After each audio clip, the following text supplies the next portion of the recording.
إن الحمد لله نحمده ونستعينه ونستغفره ونؤمن به ونتوكل عليه ونعوذ بالله من شرور أنفسنا ومن سيئات أعمالنا من يهده الله فلا مضل له ومن يضلل فلا هادي له أي فلن تجد له وليا مرشدا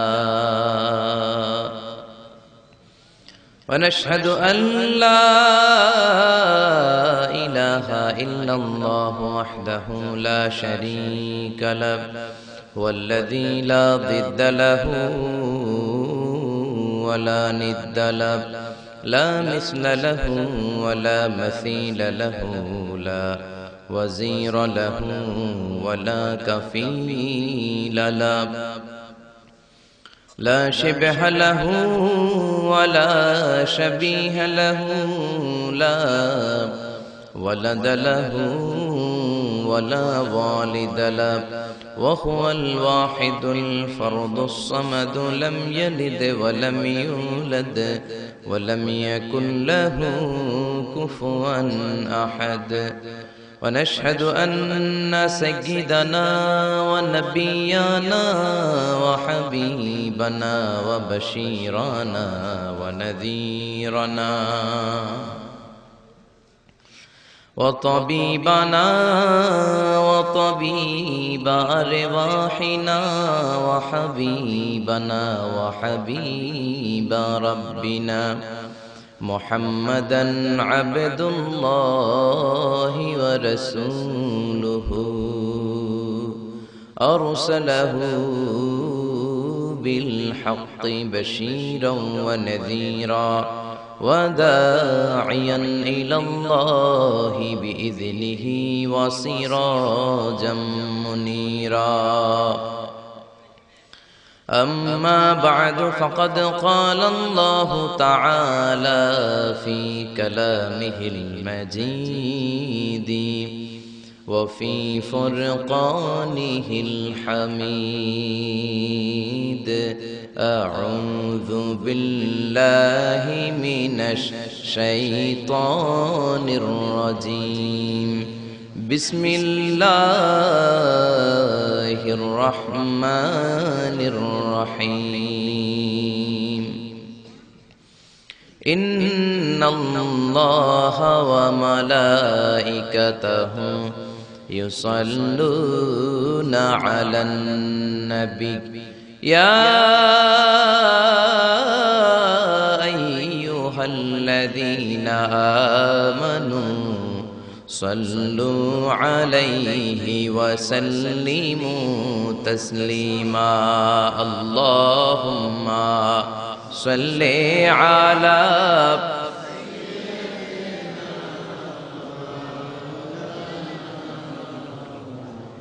وعلى آل سيدنا مولانا محمد সবাই মহাব্বতের সাথে জোরে জোরে আওয়াজ করে পড়ুন আল্লাহুম্মা সাল্লি আলা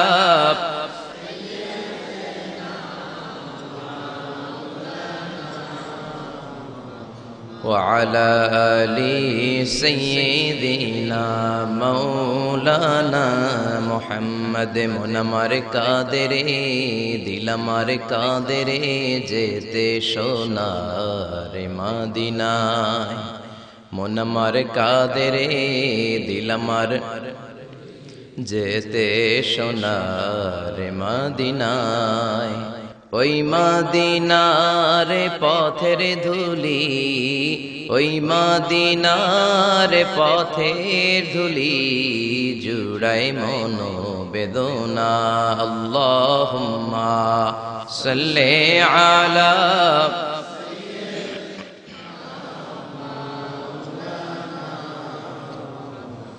وعلى آل سيدنا মৌলানা মুহাম্মদ রজব শাবানে বরকতে দাও রমজান মাসে গুনাহ ঝড়াও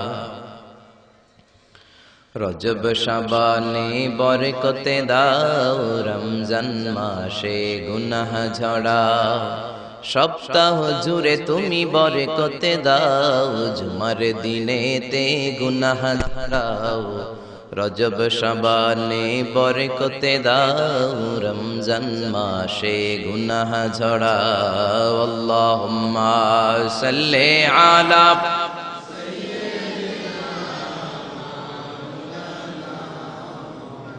وعلى آل سيدنا مولانا محمد لا إله إلا الله لا إله إلا الله جر لا إله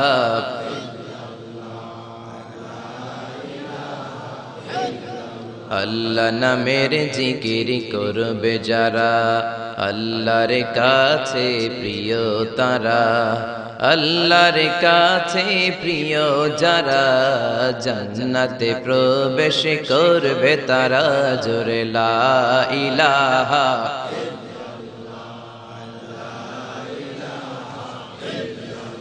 লা ইলাহা ইল্লাল্লাহু মুহাম্মাদুর রাসূলুল্লাহ সাল্লাল্লাহু আলাইহি ওয়াসাল্লাম বিসমিল্লাহির রহমানির রহিম পরম করুণাময় অসীম দয়ালু আল্লাহর নামে আমরা শুরু করছি জগন্নাথপুর বাইতুল মামুর জামে মসজিদ ও কবরবাসীর উদ্যোগে আজকের এই প্রোগ্রাম জগন্নাথপুর আপনাদের গ্রামের নাম এই এলাকায় কি হিন্দু খুব বেশি নাকি সব মুসলমান আগে ছিল না কোনো সময় ছিল না কখনোই ছিল না তাহলে জগন্নাথপুর হইল কেমনে কোনো এক সময় হয়ে গিয়েছে ঠিক কিনা আসার পথে আপনাদের একটা প্রাইমারি স্কুল বা হাই স্কুল দেখলাম ভগবান উচ্চ বিদ্যালয় আছে না নাই হিন্দু ভাইরা খুব সিকিউরিটির সাথে এদেশে থাকবে তাদের পূজা মণ্ডপে হামলা করা যাবে না তাদের সাথে কোনো খারাপ আচরণ করা যাবে না এরা অন্য ধর্মের এরাও আমাদের ভাই জোরে বলেন ঠিক কিনা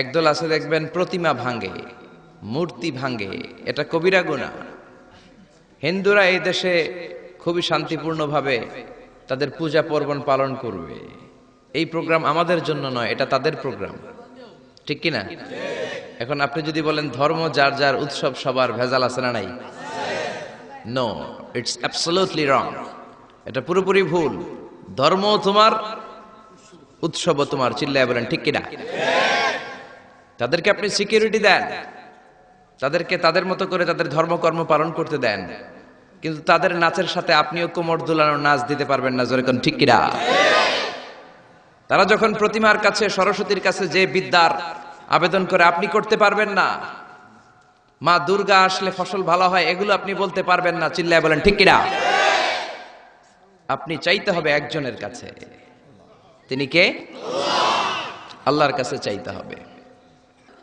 এজন্য হিন্দু ভাইরা এখানে থাকবে নিরাপত্তার সাথে উইথ ফুল সিকিউরিটি কিন্তু রংবাজি চলবে মুসলমানদের চিল্লায় বলেন ঠিক কিনা হিন্দু ভাইদের কোনো ক্ষতি হতে দেওয়া যাবে না কিন্তু মূল ক্ষমতা থাকবে মুসলমানদের কেননা এটা মুসলমানদের দেশ এটা দাড়িওয়ালাদের দেশ, টুপিওয়ালাদের দেশ, এটা হেফজখানার দেশ, এটা আলিয়া মাদ্রাসার দেশ, এটা কওমি মাদ্রাসার দেশ, এটা টঙ্গীর তুরাকপাড়ের বিশ্ব ইস্তেমার দেশ। জোরে বলেন ঠিক কিনা?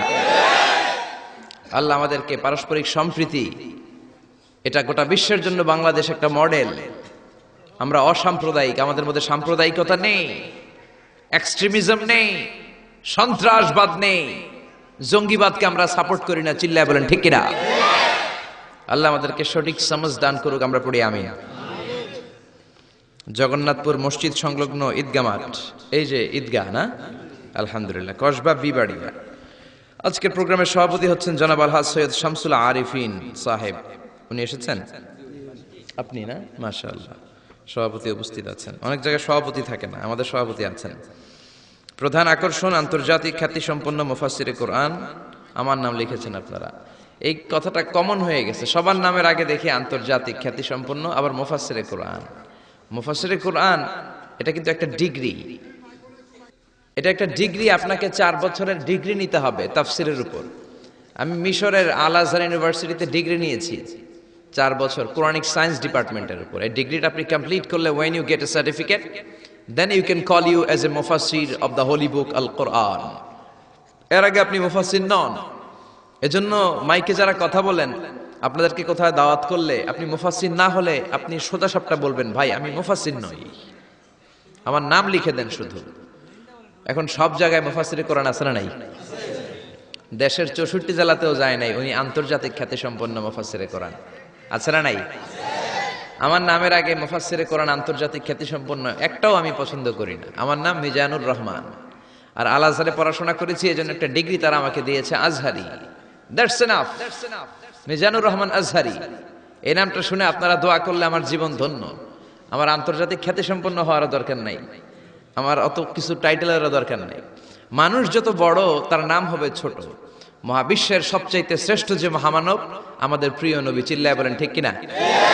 গোটা বিশ্বের মানুষ তার প্রশংসা করে। এই বিশ্বনবী ঈসা ইসলামের এক শব্দে নাম, কি নাম তার? মুহাম্মদ। MUHAMMAD, মিম হা মিম দাল, মুহাম্মদ। এক শব্দে তার নাম, এত কিছু নাই, এত উপাধি নাই, লকব নাই। কত সুন্দর করে আল্লাহ তার নামে একটা কোরআনের সূরাও দিলেন। জোরে বলেন ঠিক কিনা? এই নবীর প্রশংসা শুধু আমরা করি না, গোটা বিশ্ব করে। গোটা বিশ্বের মানুষ আমার নবীর প্রেমে ভালোবাসায় মাতোয়ারা। আপনি ইংল্যান্ডের ব্রিটিশ মিউজিয়ামে যদি কখনো ঢুকেন, দেখবেন ইংল্যান্ডের ব্রিটিশ মিউজিয়ামের এন্ট্রান্সেই সাদা পাথরের ফলকে লেখা, as a father, as a teacher, as a law giver, as a law maker, as a reformer of the society, Muhammad is the superman of the world. বাবা হিসেবে, নেতা হিসেবে, সমাজ সংস্কারক হিসেবে মুহাম্মদ হচ্ছে এই পৃথিবীর একজন সুপারম্যান। ও যুবক ভাইরা, সুপারম্যানের টি শার্ট গেঞ্জি লাগালেই সুপারম্যান হওয়া যায় না, সুপারম্যানের ট্যাটু লাগালেই সুপারম্যান হওয়া যায় না, সুপারম্যানের স্টিকার লাগালেই সুপারম্যান হওয়া যায় না। সুপারম্যান হতে হলে বিশ্বনবীর অনুসারী হওয়া লাগে। চিল্লায় বলেন ঠিক কিনা? এটা কি কোনো মুসলিম দেশের জাদুঘরে, মিউজিয়ামে লেখা, নাকি খ্রিস্টানদের জাদুঘরে? আসেন এবার বৌদ্ধ ধর্মে ঢুকি। বৌদ্ধদের বর্তমান বিশ্বের সবচেয়ে বড় ধর্মীয় নেতার নাম দালাই লামা, তিব্বতের ধর্মীয় গুরু। তিনি একটা ইন্টারন্যাশনাল কনফারেন্সে বলেছেন, the last messenger of Muslim community, মুসলিম বিশ্বের সর্বশেষ নবী, তিনি সাধারণ কোনো মানব নন, তিনি অবিসংবাদিত মানব হয়ে পৃথিবীতে এসেছেন। এটা কোনো মুসলমানের কমেন্ট নাকি বৌদ্ধদের কমেন্ট? সুবহানাল্লাহ কইতে মন চায় না? এবার আসেন খ্রিস্টানরা আবার কি বলে। মাইকেল এইচ হার্ট একটা বই লিখেছেন, বইটার নাম হচ্ছে দি 100, a ranking of the most influential personality in the world. পৃথিবী কাঁপানো 100 জন মনীষীর জীবনী তিনি সেখানে এনেছেন। সেখানে তিনি তার ধর্মের নবী জেসাস ক্রাইস্ট, যিশু খ্রিস্টের জীবনী এনেছেন, মুসা আলাইহিস সালামের জীবনী এনেছেন, জোসেফ, ইউসুফ আলাইহিস সালামের জীবনী এনেছেন, আব্রাহাম মানে ইব্রাহিম আলাইহিস সালামের জীবনী এনেছেন, অ্যাডাম আদম আলাইহিস সালামের জীবনী এনেছেন, আইনস্টাইনের জীবনী এনেছেন, আইজাক নিউটনের জীবনী এনেছেন, দালাই লামার জীবনী এনেছেন, গোটা বিশ্ব কাঁপানো সব নেতাদের জীবনী এনেছেন। কিন্তু তিনি খ্রিস্টান হয়েও সর্বপ্রথমে র্যাঙ্কিং এ যাকে 1 নম্বরে রেখেছেন, তিনি হচ্ছেন আমার নবী, আপনার নবী, পেয়ারা নবী, বিশ্ব নবী মুহাম্মদুর রাসূলুল্লাহ সাল্লাল্লাহু আলাইহি সাল্লামের নাম। এটা এই বইয়ের লেখক কি কোনো মুসলমান না খ্রিস্টান? এবার আসেন হিন্দু ধর্মের একটু ঢুমারি। মহাত্মা গান্ধীর নাম শুনছেন? ভারতের অবিসংবাদিত নেতা, ব্রিটিশ খেদাও, আন্দোলনের পুরোধা, যিনি বারেট ল করেছেন লন্ডন থেকে, পেশায় একজন ব্যারিস্টার। তিনি ভাবলেন সবসময় মুসলমানদের একজন নবীর কথা শুনি, আমার হিন্দুস্থানে সবাই বলে মোহাম্মদ মোহাম্মদ, কেই মোহাম্মদ, দেখি তো তার একটা জীবনী গ্রন্থ পড়ি। তো 2 খণ্ডের একটা জীবনী গ্রন্থের প্রথম খণ্ড উনি পেলেন। উনি ভাবলেন ভূমিকাটা, বইয়ের ভূমিকাটা পড়ে রেখে দিব, পুরোটা পড়ার দরকার নাই। কিন্তু ভূমিকা পড়ার পরে পুরো জীবনী পড়ার আগ্রহ, কৌতূহল, কিউরিওসিটি তার অন্তরে ঢুকিয়ে দিল কে? পড়তে শুরু করলো। বিশ্বনবীর শৈশবকাল, কৈশোরকাল, যৌবনকাল, তার বিবাহ, তার সমাজনীতি, তার রাষ্ট্রনীতি, তার আন্তর্জাতিক নীতি, তার মাক্কি জীবন, তার মাদানী জীবন। পড়তে পড়তে প্রথম খণ্ড শেষ। এখন দ্বিতীয় খণ্ড পড়ার দরকার আছে না নাই? দ্বিতীয় খণ্ড তো তার কাছে নাই। তিনি একবার ইন্ডিয়ার পুরাতন লাইব্রেরিগুলোকে তন্ন তন্ন করে খুঁজে দ্বিতীয় খণ্ড জোগাড় করলেন, সেটাও পড়লেন। পরে তিনি অবাক। তিনি কমেন্ট করলেন, I have scanned lot of biographies in my life, but the biography of last messenger Muhammad was an unique, unparalleled and fantastic biography I've ever read. চিল্লায় বলেন আল্লাহু আকবার। আমি ভারতের নেতা মহাত্মা গান্ধী অনেকের জীবনী পড়লাম, কিন্তু মুসলমানদের নবী মুহাম্মাদের জীবনীর মতো কোনো জীবনী পাই নাই। এই জীবনীটা, এটা একটা ইউনিক, আনপ্যারালাল, ফ্যান্টাস্টিক জীবনী, যে জীবনীর সাথে কারো জীবনীর কোনো মিল নাই। পড়েন সুবহানাল্লাহ। এটা কোনো মুসলমানের কথা না হিন্দুর কথা? এটা হিন্দুর কথা। ইংলিশ লিটারেচার নিয়ে যারা পড়াশোনা করো তোমরা জর্জ বার্নার্ড শোর নাম শুনে থাকবে, শুনেছো? তিনি লিখেছেন বিশ্বনবীর বায়োগ্রাফি পড়ে, I've studied him, the wonderful man.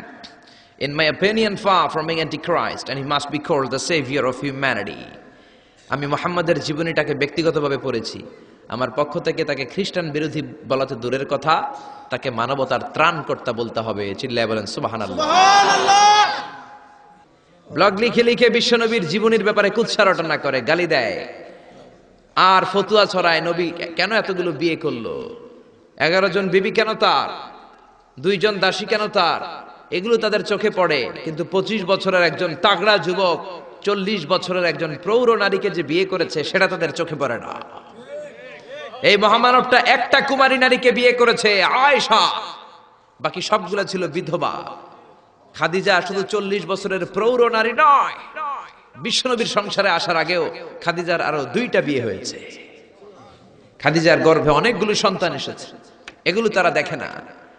তিনি বিধবাদেরকে স্থান দিয়েছেন, প্রত্যেকটা বিয়ে আল্লাহর আদেশে করেছেন। চিল্লায় বলেন আল্লাহু আকবার। মায়েশার চেহারাটা সাইয়েদনা জিবরাইল রেশমি কাপড়ের মধ্যে করে বিশ্বনবীর কাছে এসে বললেন, ইয়া রাসূলুল্লাহ, দেখেন তো মেয়েটাকে কেমন লাগে। বিশ্বনবী বললেন, ভালো লাগে, কিন্তু মেয়েটা কার? সাইয়েদনা জিবরাইল বললেন, আপনার বন্ধু আবু বকরের মেয়ে, পছন্দ হয় কিনা বলেন। বিশ্বনবী বললেন হয়। তার কয়েকদিন পরে ডাইরেক্ট প্রপোজ, আল্লাহর কাছ থেকে সরাসরি প্রপোজাল এসেছে।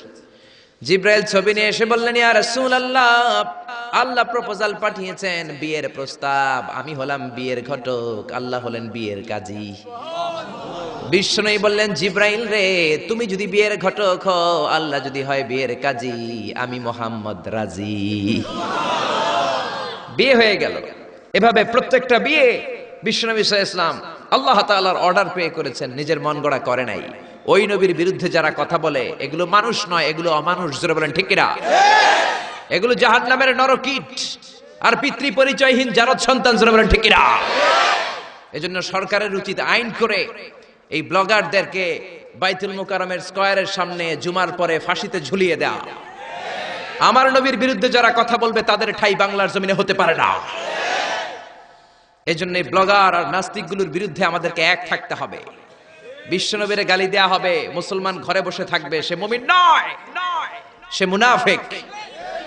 আসুন আমরা মহাবিশ্বের মহাবিশ্বয় মহাগ্রন্থ আল কোরআন থেকে কথা শুনি, যেই কোরআনের মধ্যে কোনো ভুল নাই, আছে সন্দেহ নাই, আছে সংশয় নাই, আছে। পৃথিবীর কোনো ধর্মগ্রন্থকে মুখস্থ করা যায় না, কিন্তু কোরআনকে করা যায়। এটা কোরআনের মুআজিজা। কোন ধর্মগ্রন্থ অবিকৃত অবস্থায় নেই। They already distorted their scripture. তাওরাত, জাবুর আল্লাহ নাজিল করেছেন হিব্রু ভাষায়। বলেন তো কোন ভাষায়? আরবিতে এটাকে বলে আল-লুগা আল-ইবরানিয়া। ইবরানি ভাষায় নাজিল করেছেন। ইনজিলকে আল্লাহ তাআলা নাজিল করেছেন সুরিয়ানি ভাষায়। আর এই কোরআনকে আল্লাহ তাআলা নাজিল করেছেন কোন ভাষায়? রব্বুল আলামিন বলেন, ইন্না আনজালনাহু কুরআনান আরাবিয়্যান লাআল্লাকুম তাআকিলুন। ও নবী, এই কোরআনকে আমি সুরিয়ানি ভাষায় পাঠাই নাই, ইব্রানি ভাষায় পাঠাই নাই, চাইনিজ ভাষায় পাঠাই নাই, ইংলিশ ভাষায় পাঠাই নাই। কোরআনকে আল্লাহ কোন ভাষায় পাঠালেন? এজন্য আরবি শিখতে রাজি আছেন তো? ছেলে মেয়েদেরকে কোরআনের ভাষা শিখাবেন। কোরআনের ভাষা আরবি ভাষা। কোরআনের ভাষা শিখলে ফ্যামিলিটারে বরকতময় করে দিবে কে? আল্লাহ। আবার এই কোরআনটাকে রব্বুল আলামিন বিশ্ব নবীর জীবনে সবচাইতে দামি মুআজিজা করে পাঠালেন। মুআজিজা মানে হচ্ছে মিরাকেল। মিরাকেল মানে হচ্ছে অলৌকিক বিষয়। সব নবীকে আল্লাহ মিরাকেল দেন। নবী তার এলাকার লোকদেরকে এই মিরাকেল দেখান। এই মিরাকেল দেখিয়ে দেখিয়ে নবী তাদেরকে ইমানদার বানান। সব নবীকে মিরাকেল দেয় কে? মিরাকেল। আবার মিরাকেল আক্কেল একটা কি যেন আছে, ওইটা না, অলৌকিক বিষয় যেটা নবী দেখান এলাকার মধ্যে। বিশ্ব নবীকে আল্লাহ এরকম অনেক মিরাকেলস দিয়েছেন, অলৌকিক বিষয় দিয়েছেন। বিশ্ব নবী আঙ্গুল দিয়ে চাঁদের মধ্যে ইশারা করেছেন, চাঁদ ভেঙে দুই ভাগ হয়েছে। কোন ঠিক কিনা? এটা অলৌকিক বিষয় না? আপনি আমি পারবো? পৃথিবীর কোন আল্লাহর ওলি পারবে? কিন্তু বিশ্ব নবী পেরেছেন। চিল্লায় বলেন ঠিক কিনা? এরকম হাজার হাজার মুআজিজা রব্বুল আলামিন বিশ্ব নবীকে দান করেছেন। কিন্তু হাজার মুআজিজার মধ্য থেকে বিশ্ব নবীর জীবনে সবচাইতে দামি মুআজিজার নাম হলো কোরআন। কি নাম? কোরআন। চিল্লায় বলেন কি নাম? কোরআন। এই কোরআন হচ্ছে জীবিত মুআজিজা, a live miracle in the story of last messenger. সব নবীকে এরকম আল্লাহ মিরাকেল দিয়েছেন, অলৌকিক বিষয়। দাউদ আলাইহিস সালামের মিরাকেল মুআজিজা আছে না নাই? ওয়া আলান্না লাহুল হাদীদ।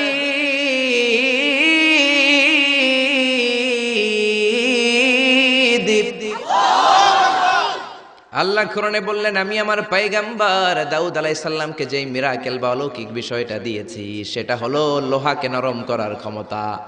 সাইয়েদনা দাউদ আলাইহিস সালাম লোহার মধ্যে ধরলে লোহা গলে যেত, নরম হয়ে যেত। এই পৃথিবীতে সর্বপ্রথম সাইয়েদনা দাউদ আলাইহিস সালাম ছুরি বানিয়েছেন, দা বানিয়েছেন, কোদাল বানিয়েছেন, রামদা বানিয়েছেন।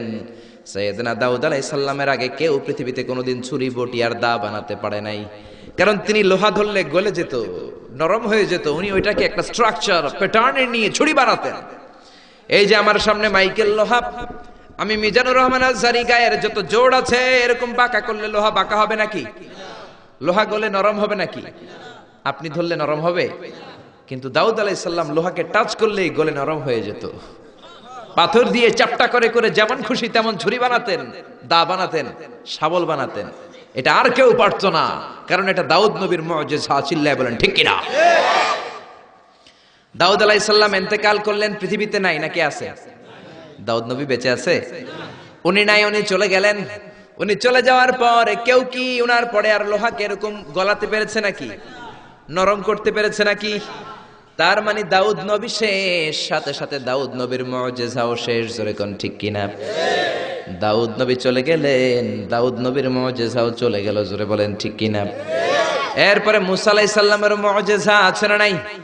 আমা তিলকা বিয়ামিনিকা ইয়া মুসা। ও মুসা, তোমার ডান হাতে কি? সাইয়েদনা মুসা আলাইহিস সালাম বললেন, হিয়া আসায়া, এটা আমার লাঠি। এই লাঠি ছিল মুসা আলাইহিস সালামের মুআজিজা। মুসা আলাইহিস সালাম এই লাঠি মাটিতে গেড়ে দিলে গাছ হয়ে যেত, সাগরে রেখে দিলে ব্রিজ হয়ে যেত, ফেরাউনের সামনে রেখে দিলে বিশাল অজগর সাপ হয়ে যেত। কোন সুবহানাল্লাহ। মুসা আলাইহিস সালামও চলে গেলেন, ইন্তেকাল করলেন, কিন্তু ওনার লাঠিটা পৃথিবীতে ছিল। মুসা নবী মরে গেলেন, কিন্তু ওনার লাঠি ছিল। কিন্তু উনি চলে যাওয়ার পরে ওনার এই লাঠিটা দিয়ে কেউ কোনোদিন সাপ বানাতে পেরেছে নাকি? গাছ বানাতে পেরেছে নাকি? ব্রিজ বানাতে পেরেছে নাকি? তার মানে মুসা নবী শেষ, সাথে সাথে মুসা নবীর মুআজিজাটাও শেষ। জোরে কোন ঠিক কিনা? মুসা নবী চলে গেলেন, মুসা নবীর মুআজিজাও চলে গেল। ঈসা আলাইহিস সালামের মুআজিজা আছে না নাই? ঈসা নবীর মুআজিজা, ইট ওয়াজ ভেরি ডেঞ্জারাস মুআজিজা ইন দ্য ওয়ার্ল্ড। পৃথিবীর সবচাইতে ভয়ঙ্কর মুআজিজা ছিল ঈসা নবীর মুআজিজা। আল্লাহ বললেন ওয়া উবরিউল আকমাহা ওয়াল আবরাসা ওয়া উহয়িল মাউতা বিইযনিল্লাহ। ঈসা আলাইহিস সালামের মুজিজা উনি বলেন আমি আল্লাহর আদেশে জন্মান্ধ, রাতকানা দিনকানা রোগীর চোখকে ভালো করে দেই। অন্ধ রোগীর চোখে হাত বুলিয়ে দিলে, ঈসা নবী হাত বুলিয়ে দিলে ওই লোকটার চোখ ভালো করে দিত কে? আবার চামড়ায় শ্বেত রোগী, ধবল রোগী, কুষ্ঠ রোগীর গায়ে হাত বুলিয়ে দিলে হাত ভালো করে দিত কে? আবার কবরের সামনে দাঁড়িয়ে, লাশের সামনে দাঁড়িয়ে সাইয়েদনা ঈসা নবী যদি বলতেন ইয়া আব্দাল্লাহ কুম বিইযনিল্লাহ, কবরের লাশ দাঁড়িয়ে যাও, মুহূর্তে লাশ দাঁড়িয়ে যেত, মরা লাশ জীবিত হয়ে যেত। এটা ওনার মুজিজা। সাইয়েদনা ঈসা নবীর যদি কখনো হরিণের গোশত খাওয়ার ইচ্ছে হতো, কিসের গোশত খাইছেন? খাইছেন? খেয়েছো? হরিণের গোশত খাওয়ার যদি ইচ্ছে কখনো ঈসা নবীর হতো, উনি জঙ্গলের সামনে যে হরিণগুলোর ডাক দিতেন, ইয়া দাবি তাআল, এই হরিণ সামনে আয়। লাফিয়ে লাফিয়ে হরিণগুলো সামনে চলে আসতো। উনি দেখে দেখে চুজ করতেন কোন হরিণের গোশত খাবেন, ওই হরিণটারে হাতে নিতেন, ছুরি নিয়ে নিজ হাতে হরিণের গলায় ছুরি বসিয়ে জবাই করতেন, চামড়াটা কেটে কেটে গোশতগুলো আগুন দিয়ে ঝলসে ঝলসে বারবিকিউ করে খেতেন। কিন্তু হরিণের হাড্ডি খেতেন না। কি খেতেন না? গোশত খেতেন, হাড্ডি খেতেন না। হাড্ডিগুলোর স্তূপ করে জমা করে রাখতেন। খাওয়ার পরে হাড্ডির দিকে ইঙ্গিত করে বলতেন কুম বিইযনিল্লাহ, ও হরিণের মরা হাড্ডি, আল্লাহর আদেশে জীবিত হয়ে জঙ্গলে চলে যা। বলতে দেরি হতো, মরা হাড্ডি থেকে জীবিত হরিণ হয়ে জঙ্গলে যেতে দেরি হতো না। এটা ঈসা আলাইহিস সালামের মুজিজা। উনি মৃত জিনিসকে জীবিত করতে পারতেন। উনিও চতুর্থ আকাশে চলে গেলেন। উনি চলে যাওয়ার পরে উনার কোন খ্রিস্টান উম্মাত কোন অন্ধরোগীর চোখের মধ্যে হাত বুলালে চোখ ভালো হবে নাকি? চোখের পাওয়ার যেটা আছে ওইটাও যাইব, ঠিক কিনা? ধবল রোগী, শ্বেত রোগী, কুষ্ঠ রোগীর গায়ের মধ্যে হাত বুলিয়ে দিলে রোগ ভালো হবে নাকি? মরা লাশের সামনে দাঁড়িয়ে যদি বলে কুম বিইযনিল্লাহ, ও লাশ তুই মুহূর্তের মধ্যে জীবিত হয়ে দাঁড়িয়ে যা, লাশ দাঁড়াবে নাকি? এই ঈদগাতে মাঝে মাঝে জানাজার নামাজ হয় না? ধরেন আজকে একটা জানাজার নামাজ, সামনে লাশ, আপনারা দাঁড়ায় আছেন। একজন সামনে যায়, লাশের সামনে যায় বলে এই লাশ তুই দাঁড়া, এই তুই দাঁড়া। আপনারা কি বলবেন? বলবেন লাশ দাঁড়ানোর আগে তুমি একটা পাবনার টিকিট কেটে আসো। জোরে বলেন ঠিক কিনা? কারণ মাথার মধ্যে ঝামেলা ঢুকেছে, পাগলামি ঢুকেছে, লাশ দাঁড়াবে না। আর লাশ দাঁড় করে না তো ঈসা নবীর মুজিজা। জোরে কোন ঠিক কিনা? তার মানে ঈসা নবী চলে গেলেন, ওনার মুজিজাও চলে গেল। ওনার মুজিজা কেউ দেখাতে পারে না। ঈসা নবী শেষ, সাথে সাথে মুজিজাও শেষ। খেয়াল করে বুঝেন। দাউদ নবী চলে গেলেন, দাউদ নবীর মুজিজাও চলে গেল। মুসা নবী চলে গেলেন, মুসা নবীর মুজিজাও চলে গেল। ঈসা আলাইহিস সালাম চলে গেলেন, ঈসা নবীর মুজিজাও চলে গেল। বিশ্ব নবী চলে গেলেন, বিশ্ব নবীর মুজিজা কোরআন কি চলে গিয়েছে নাকি? বিশ্বনবীর সবচাইতে দামি মুজিজা কোরআন আছে না নাই? বিশ্বনবী ইন্তেকাল করলেন, বিশ্বনবীর উপর নাজিল হওয়া সবচাইতে দামি মুজিজা কোরআন কি ইন্তেকাল করেছে নাকি? কোরআন ইন্তেকাল করে নাই, কোরআন মরে যায় নাই, কোরআন চলে যায় নাই। Up to the day of judgement, up to the day of resurrection কোরআন থাকবে। কোরআন হেদায়েতের আলো ছড়িয়ে যাবে। চিল্লায় বলেন ঠিক কিনা? এজন্য জীবনের সব অঙ্গনে এই কোরআন মানতে রাজি আছেন তো? কিছু মানবেন, কিছু মানবেন না এমন না তো? তাফসিরুল কোরআনে আসবেন তো? একদল আছে তাফসিরুল কোরআন, এটা ভালো লাগে না। তাফসিরুল কোরআন এই শব্দটাই তাদের ভালো লাগে না। তাফসিরুল কোরআন শুনলেই এদের গায়ে চুলকানি হয়, আছে না নাই? নামাজের রোজার ধারে ধারে না, তাফসির মাহফিল চোখে সয় না। জোরে কোন ঠিক কিনা? নামাজ রোজার ধারে ধারে না, তাফসির মাহফিল চোখে সয় না। শুধু খেলে কভু একবার ওই গুনাতি হাতুর ফাঁকি দিলি শুধু জনগণকে। আল্লাহর দরবারে বরখাস্ত খাস্ত হায়, পাপ করিবার হস্ত হস্ত হায়। তাই যদি হয় ব্যস্ত ব্যস্ত, কি করিলি দুনিয়াতে নিজেকে সঠিক বলে। ফাঁকি দিলি শুধু জনগণকে। আল্লাহর দরবারে বরখাস্ত খাস্ত হায়, পাপ করিবার হস্ত হস্ত হায়। তাই যদি হয় ব্যস্ত ব্যস্ত। চিল্লা বলেন ঠিক না? তাফসির মাহফিল ভাল লাগে না, গায়ে চুলকানি হয়। কিন্তু তাফসির দিয়ে যে এদেশে কত খেদমত হয়েছে, কত কাফির মুসলমান হয়েছে, কত নাস্তিক আস্তিক হয়েছে তার কোনো ঠিক নাই, জোরে কোন ঠিক কিনা? এদেশের একজন মুফাসসির আছে যার হাতে হাত রেখে হাজার হাজার অমুসলিম ইসলাম ধর্ম গ্রহণ করেছে, জোরে বলেন ঠিক কিনা? জেলখানাতে বন্দী। এখন জেলখানা বানানো হয় চোর বাটপারের জন্য। কার জন্য? এখন চোর বাটপার দেশের বাইরে, জেলের বাইরে, আর মুফাসসিরে কোরআন জেলখানার ভিতরে। চিল্লায় বলেন ঠিক কিনা? জেলখানায় কোনো মুফাসসির বসে বসে কাঁদলে তার জন্য চিন্তিত হওয়ার কারণ নাই। তার গুনাহগুলো মাফ করে দিচ্ছে কে? আল্লাহ। তাকে ওলিদের শিরোমণি বানিয়ে দিচ্ছে কে? আল্লাহ। আমরা বিপদ আসলে কষ্ট পাই, আল্লাহরে বকা দেই। রোগ আসলে কষ্ট পাই, আল্লাহরে গালি দেই। সাহাবারা রোগ আর বিপদ না আসলে ভয় পেয়ে যেতেন, কারণ বিশ্বনবী বলতেন আসাদুন নাসি বালা আনাল আম্বিয়া, সবচাইতে বেশি আল্লাহ পরীক্ষা করেন নবীদেরকে, সুম্মাল আমসাল ফাল আমসাল, তারপরে সিদ্দিকিন সোহাদাদেরকে, আল্লাহর ওলিদেরকে। মানুষ আল্লাহর কাছে যত প্রিয় তার পরীক্ষাটাও তত করা, ঠিক না? এজন্য জেলখানায় কেউ থাকলে তার জন্য অত কষ্টের দরকার নাই, চিন্তার দরকার নাই। তার মর্যাদা বাড়িয়ে দিচ্ছে কে? আল্লাহ তার মর্যাদা বাড়িয়ে দিচ্ছে। তার জনপ্রিয়তার মতো জনপ্রিয়তা এই বাংলার জমিনে কারো নাই।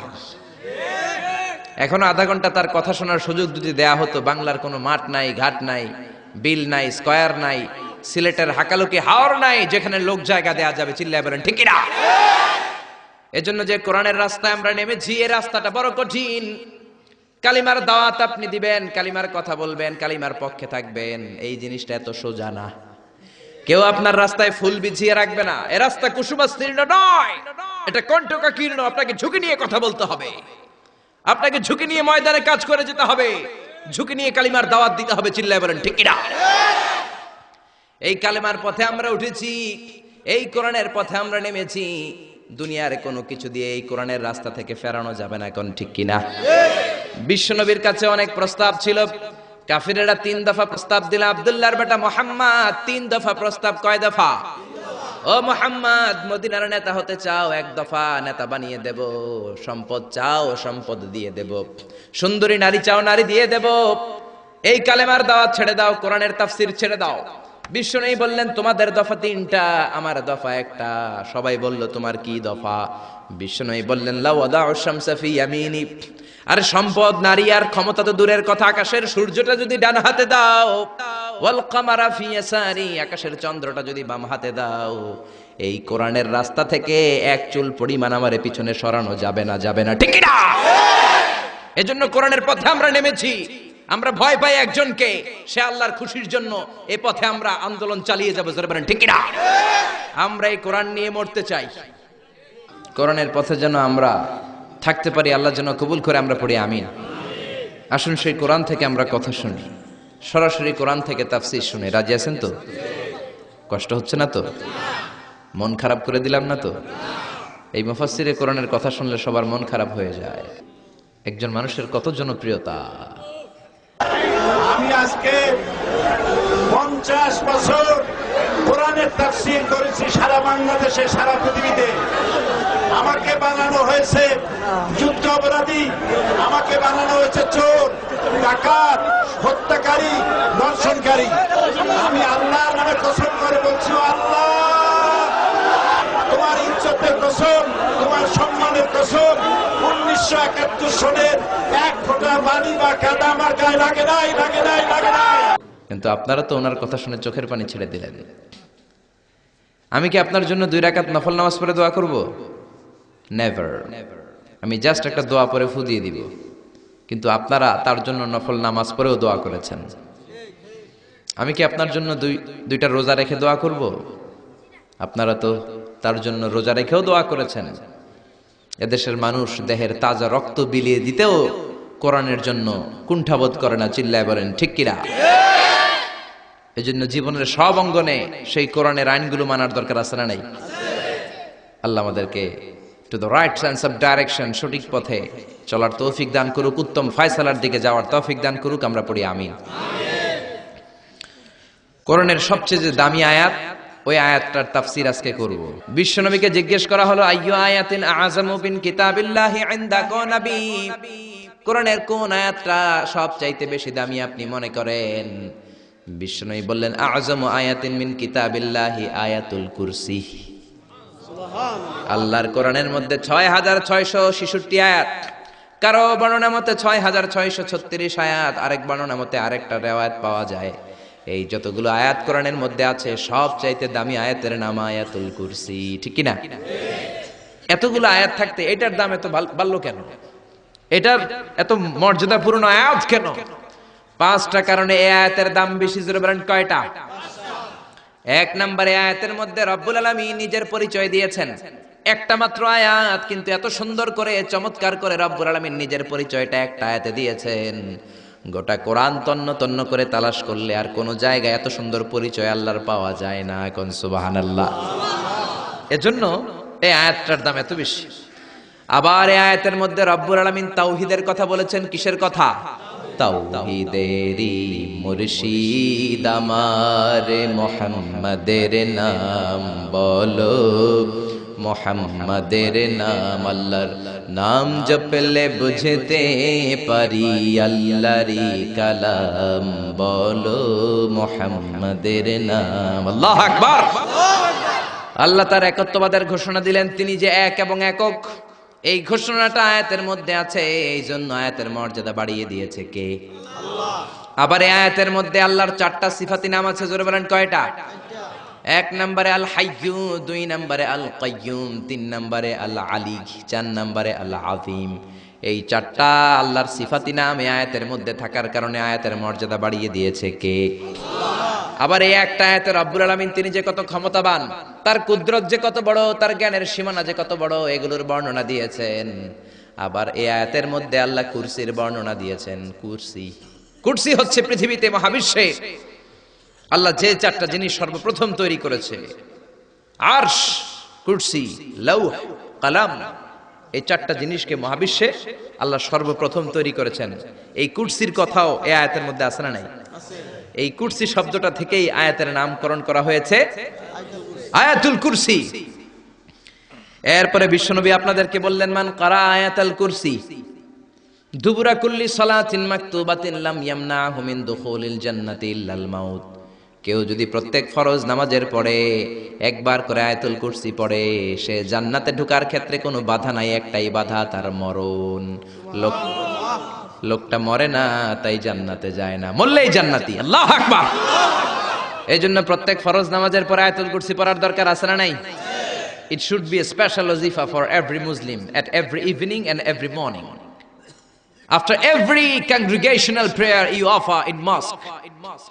প্রত্যেক জামাতে নামাজের পরে প্রত্যেক মুসলমানের ওয়াজিফা হওয়া দরকার আয়াতুল কুরসি। ইমাম সাহেব সালাম ফিরাবে, সালাম ফেরানোর পরে আপনি আয়াতুল কুরসি পড়বেন। কিন্তু ইমাম সাহেবরা তো সময় দেয় না। আমাদের দেশে সালামের পরে হুট করে একটা মুনাজাত আছে না নাই? মুনাজাত দিবেন, সমস্যা নাই, কিন্তু আগে তাসবিহ পড়বেন। আমাদের দেশে এরকম আসসালামু আলাইকুম, আসসালামু আলাইকুম রাহমাতুল্লাহ, আমিন, ইয়া আরহামার রাহিম, শেষ। তো আপনি কি চাইলেন আল্লাহর কাছে? কি চাইলেন? আমিন, ইয়া আরহামার রাহিমিন। এত কম সময় কেন তোমার? জি বাংলা দেখতে তো তোমার সময় পাওয়া যায়, স্টার জলসা দেখতে সময় আছে, কিরণমালা দেখতে সময় আছে, বিপিএল এর খেলা দেখার সময় আছে, আইপিএল এর সময় আছে, আইসিসির সময় আছে, খুলনার সাথে কুমিল্লার ফাইনাল খেলা ওইটা দেখারও সময় আছে। কিন্তু আল্লাহর কাছে চাওয়ার সময় নাই। এক সাহাবী প্রতিদিন সালামের পরে দৌড় দিত, রাসূল বললেন এক ডাইক বসো। কই নবী কাজ আছে, কই বেটা বস। আল্লাহর কাছে চা কা আমার কিছু চাওয়ার নাই। রাসূলকে কিছু চাওয়ার না থাকলে নুন চা বেটা, লবণটাও আল্লাহর কাছে চা। তোমার পায়ের জুতা যদি ছিঁড়ে যায় মুচির কাছে পড়ে যাবা, মুচির কাছে যাওয়ার আগে চাইতে হবে একজনের কাছে, তিনি কে? আল্লাহ। এজন্য প্রত্যেক ফরজ নামাজের পরে তাসবিহ পড়বেন। বিশ্বনবী তাসবিহ পড়তেন, এগুলো মানুষ জানেই না। বিশ্বনবী সালাম ফিরানোর পরে প্রত্যেক নামাজের পর সাহাবাদের দিকে মুখ ফিরিয়ে বসতেন। কিন্তু আমাদের দেশে শুধু ফজরের নামাজের পর আর আসরের নামাজের পর ইমাম সাহেবরা বসে, ঠিক কিনা? বাকি 3 নামাজে জোহর, মাগরিব, এশার পরে কি বসে? কি করে? সালাম আলাইকুম, সালাম আলাইকুম, আমিন, ইয়া আরহামার রাহিম, ঠিক কিনা? তো এত কম সময় কেন আপনার মিয়া? বিশ্বনবী ঘুরে বসে থাকতে পারেন, তাসবিহ পড়তে পারেন, আপনি কোন সলিমুদ্দি কোন কলিমুদ্দি হয়ে গিয়েছেন। প্রত্যেক নামাজের পরে মুসল্লিদের দিকে ফিরে বসেন। বিশ্বনবী সালাম ফিরানোর পরে আসসালামু আলাইকুম রাহমাতুল্লাহ, আসসালামু আলাইকুম ওয়া রাহমাতুল্লাহ, সালাম ফেরানোর পরে আওয়াজ করে বিশ্বনবী বলতেন আল্লাহু আকবার। কি বলতেন? নামাজ শুরু করছেন আল্লাহু আকবার, সালাম ফিরায় শেষ তখন আল্লাহু আকবার। তারপরে তিনবার পড়তেন আস্তাগফিরুল্লাহ আস্তাগফিরুল্লাহ আস্তাগফিরুল্লাহ, তারপরে পড়তেন আস্তাগফিরুল্লাহ আল্লাযী লা ইলাহা ইল্লা হুয়াল হাইয়ুল কাইয়্যুম ওয়া আতুবু ইলাইহি। তারপরে 33 বার সুবহানাল্লাহ, 33 বার আলহামদুলিল্লাহ, 34 বার আল্লাহু আকবার। আসরা নাই, আরেকবার নাই, প্রত্যেকটাই 33 বার শেষ করবে লা ইলাহা ইল্লাল্লাহু ওয়াহদাহু লা শারীকা লাহু লাহুল মুলকু ওয়া লাহুল হামদু ইউহয়ী ওয়া ইউমীতু ওয়া হুয়া আলা কুল্লি শাইইন কাদির। এটা পড়ার পরে বিশ্বনবী আয়াতুল কুরসি পড়তেন। এরপরে পড়তেন আল্লাহুম্মা আনতাস সালাম ওয়া মিনকাস সালাম তাবারাকতা রাব্বানা ইয়া যাল জালালি ওয়াল ইকরাম। এরপরে পড়তেন রাদিতু বিল্লাহি রাব্বা ওয়া বিল ইসলামি দীনা ওয়া বিমুহাম্মাদিন নাবিয়্যা। তারপরে বলতেন আল্লাহুম্মা লা মানি'a লিমা আ'তাইতা ওয়া লা মু'তিয়া লিমা মান'আতা ওয়া লা ইয়ানফা'ু যাল জাদ্দি মিনকাল জাদ। এরপরে পড়তেন আল্লাহুম্মা ইয়া মুকাল্লিবাল কুলুবি সাব্বিত কুলুবানা আলা দীনিক, আল্লাহুম্মা ইয়া মুসাররিফাল কুলুবি সাররিফ কুলুবানা আলা তাআতিক। এরকম কত দোয়া যে বিশ্বনবী পড়তেন। তারপরে যদি আপনার মুনাজাত করতে মনে চায় মুনাজাত করেন, অথবা আপনি যে দোয়াটা করেছেন সেটাই যদি যথেষ্ট মনে করেন ওই দোয়াটাই করেন, সমস্যা নাই। কিন্তু সালাম আলাইকুম আমিন ইয়া আরহামার রাহিমিন এটা করবেন আর তাসবিহ পড়বেন। রাজি আছেন তো?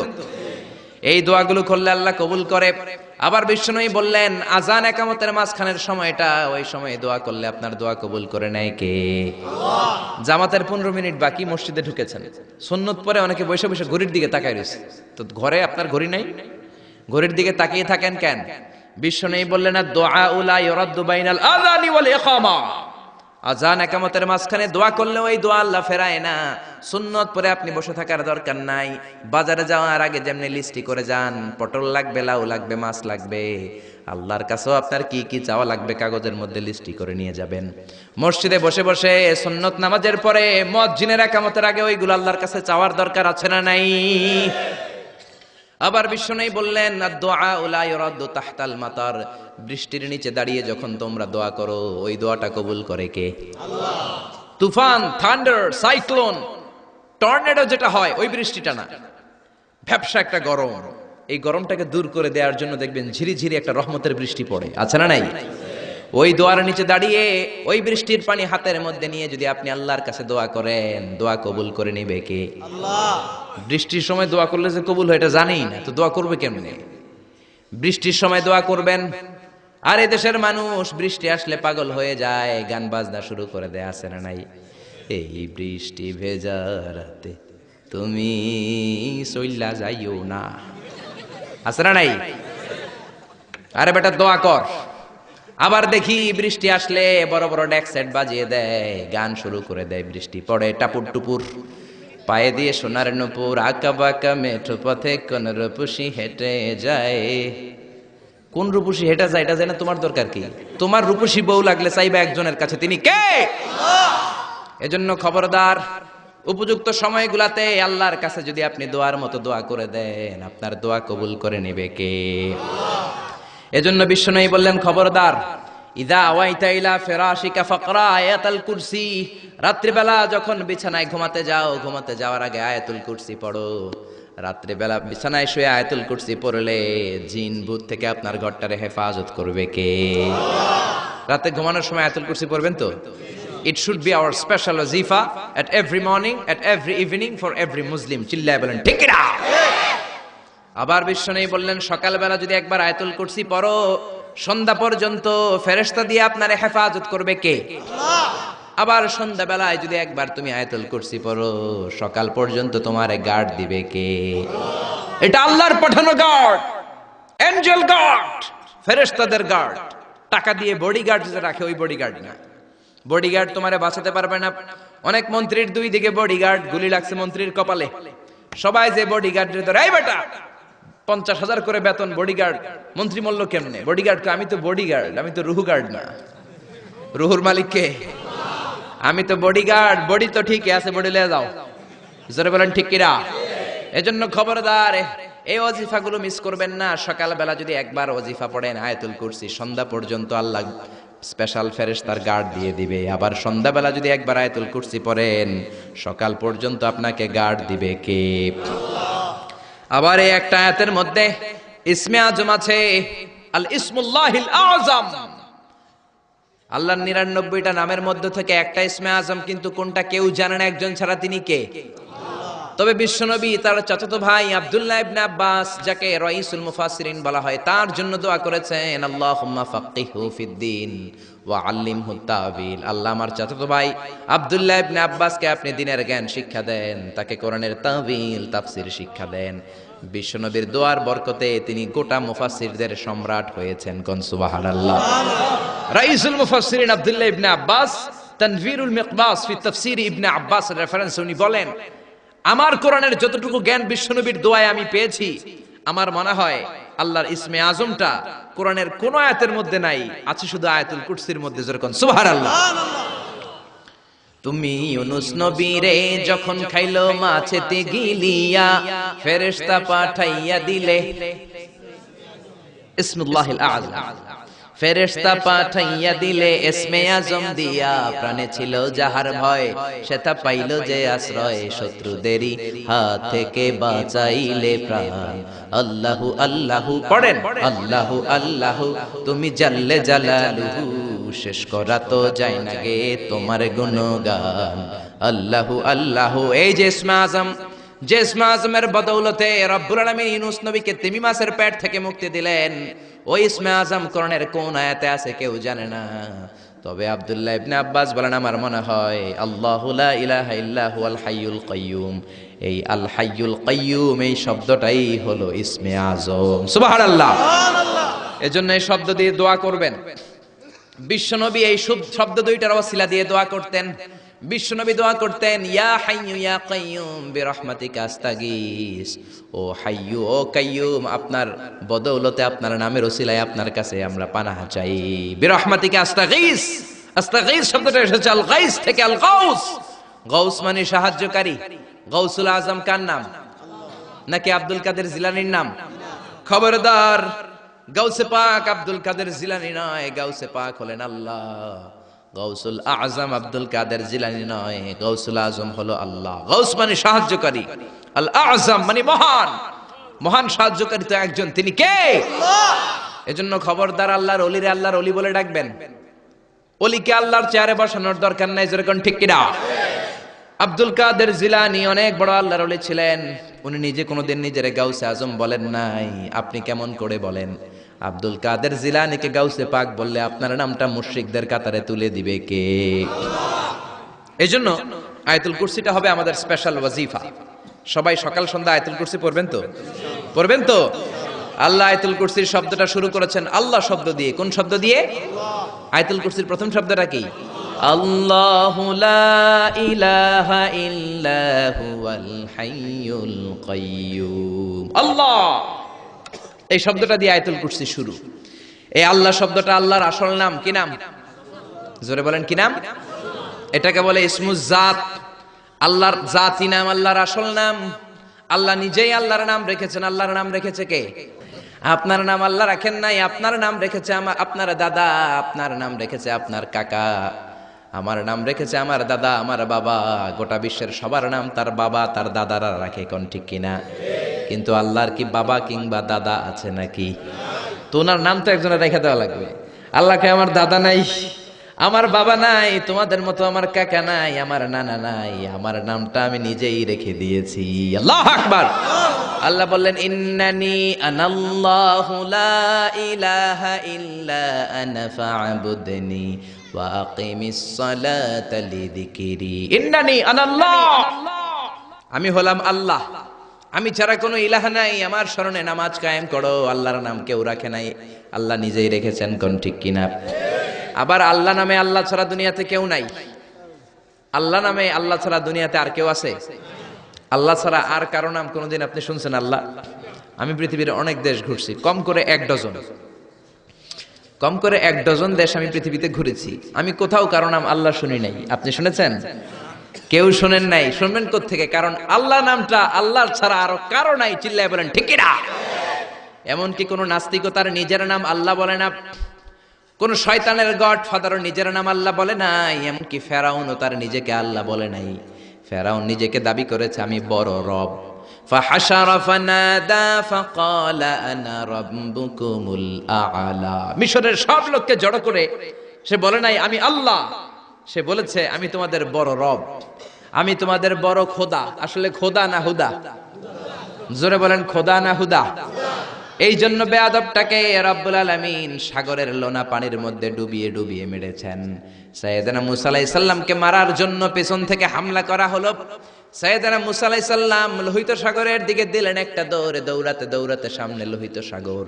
আল্লাহর কাছে চোখের পানি ছেড়ে দিয়ে ডেকে বলেন, আল্লাহ সামনে বিশাল লোহিত সাগর, কেমন করে পার হব? সাঁতার কেটে তো লোহিত সাগর পার হওয়া যায় না। পেছন থেকে ফেরাউনের বাহিনী আমাদেরকে মারার জন্য এসেছে।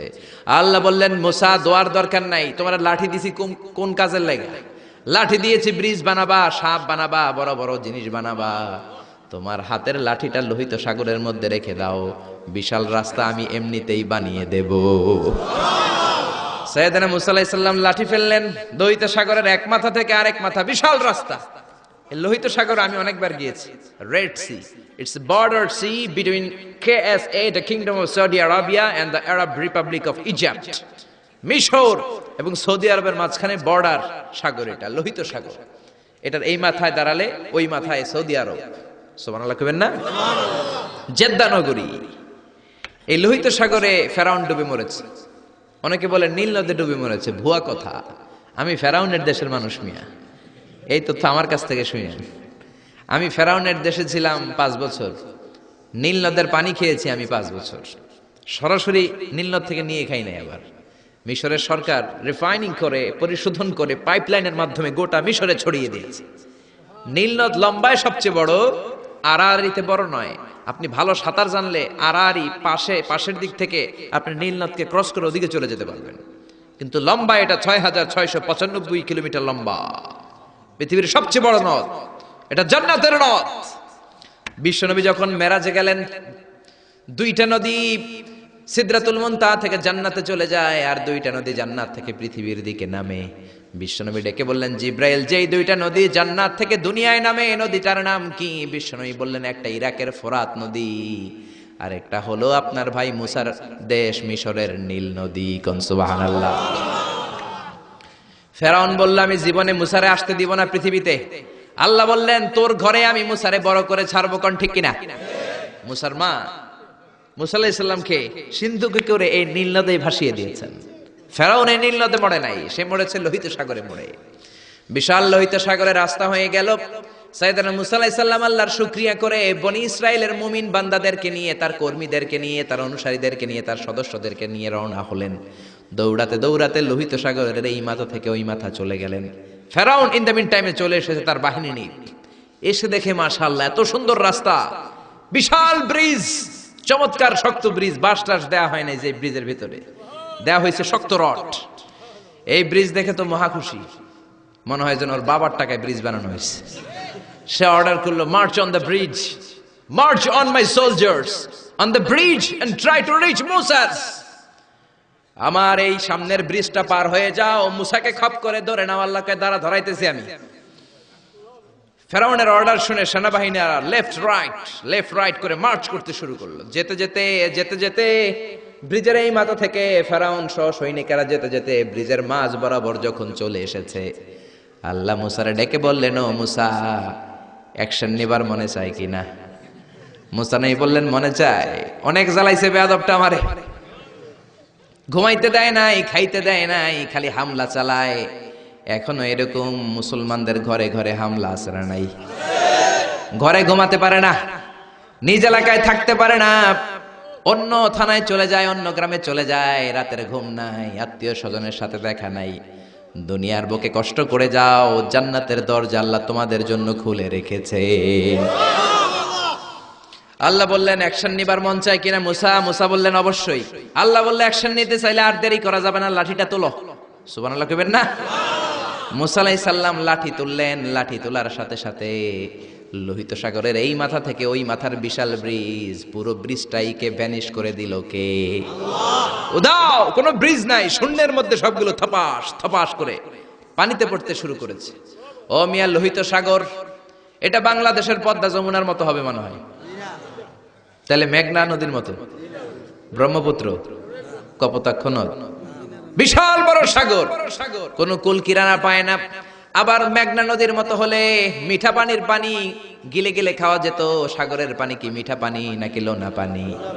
এই সুন্দর ফুল সুন্দর ফল মিঠা নদীর পানি, আল্লাহ তোমার মেহেরবানি। মিঠা নদীর পানি হলে খেয়ে ফেলতো, কিন্তু লোহিত সাগরের লোনা পানি, লবণ পানি আর খেতে পারে না। এক ঢোক ভিতরে যায়, বমি করে 2 ঢোক ফালায়।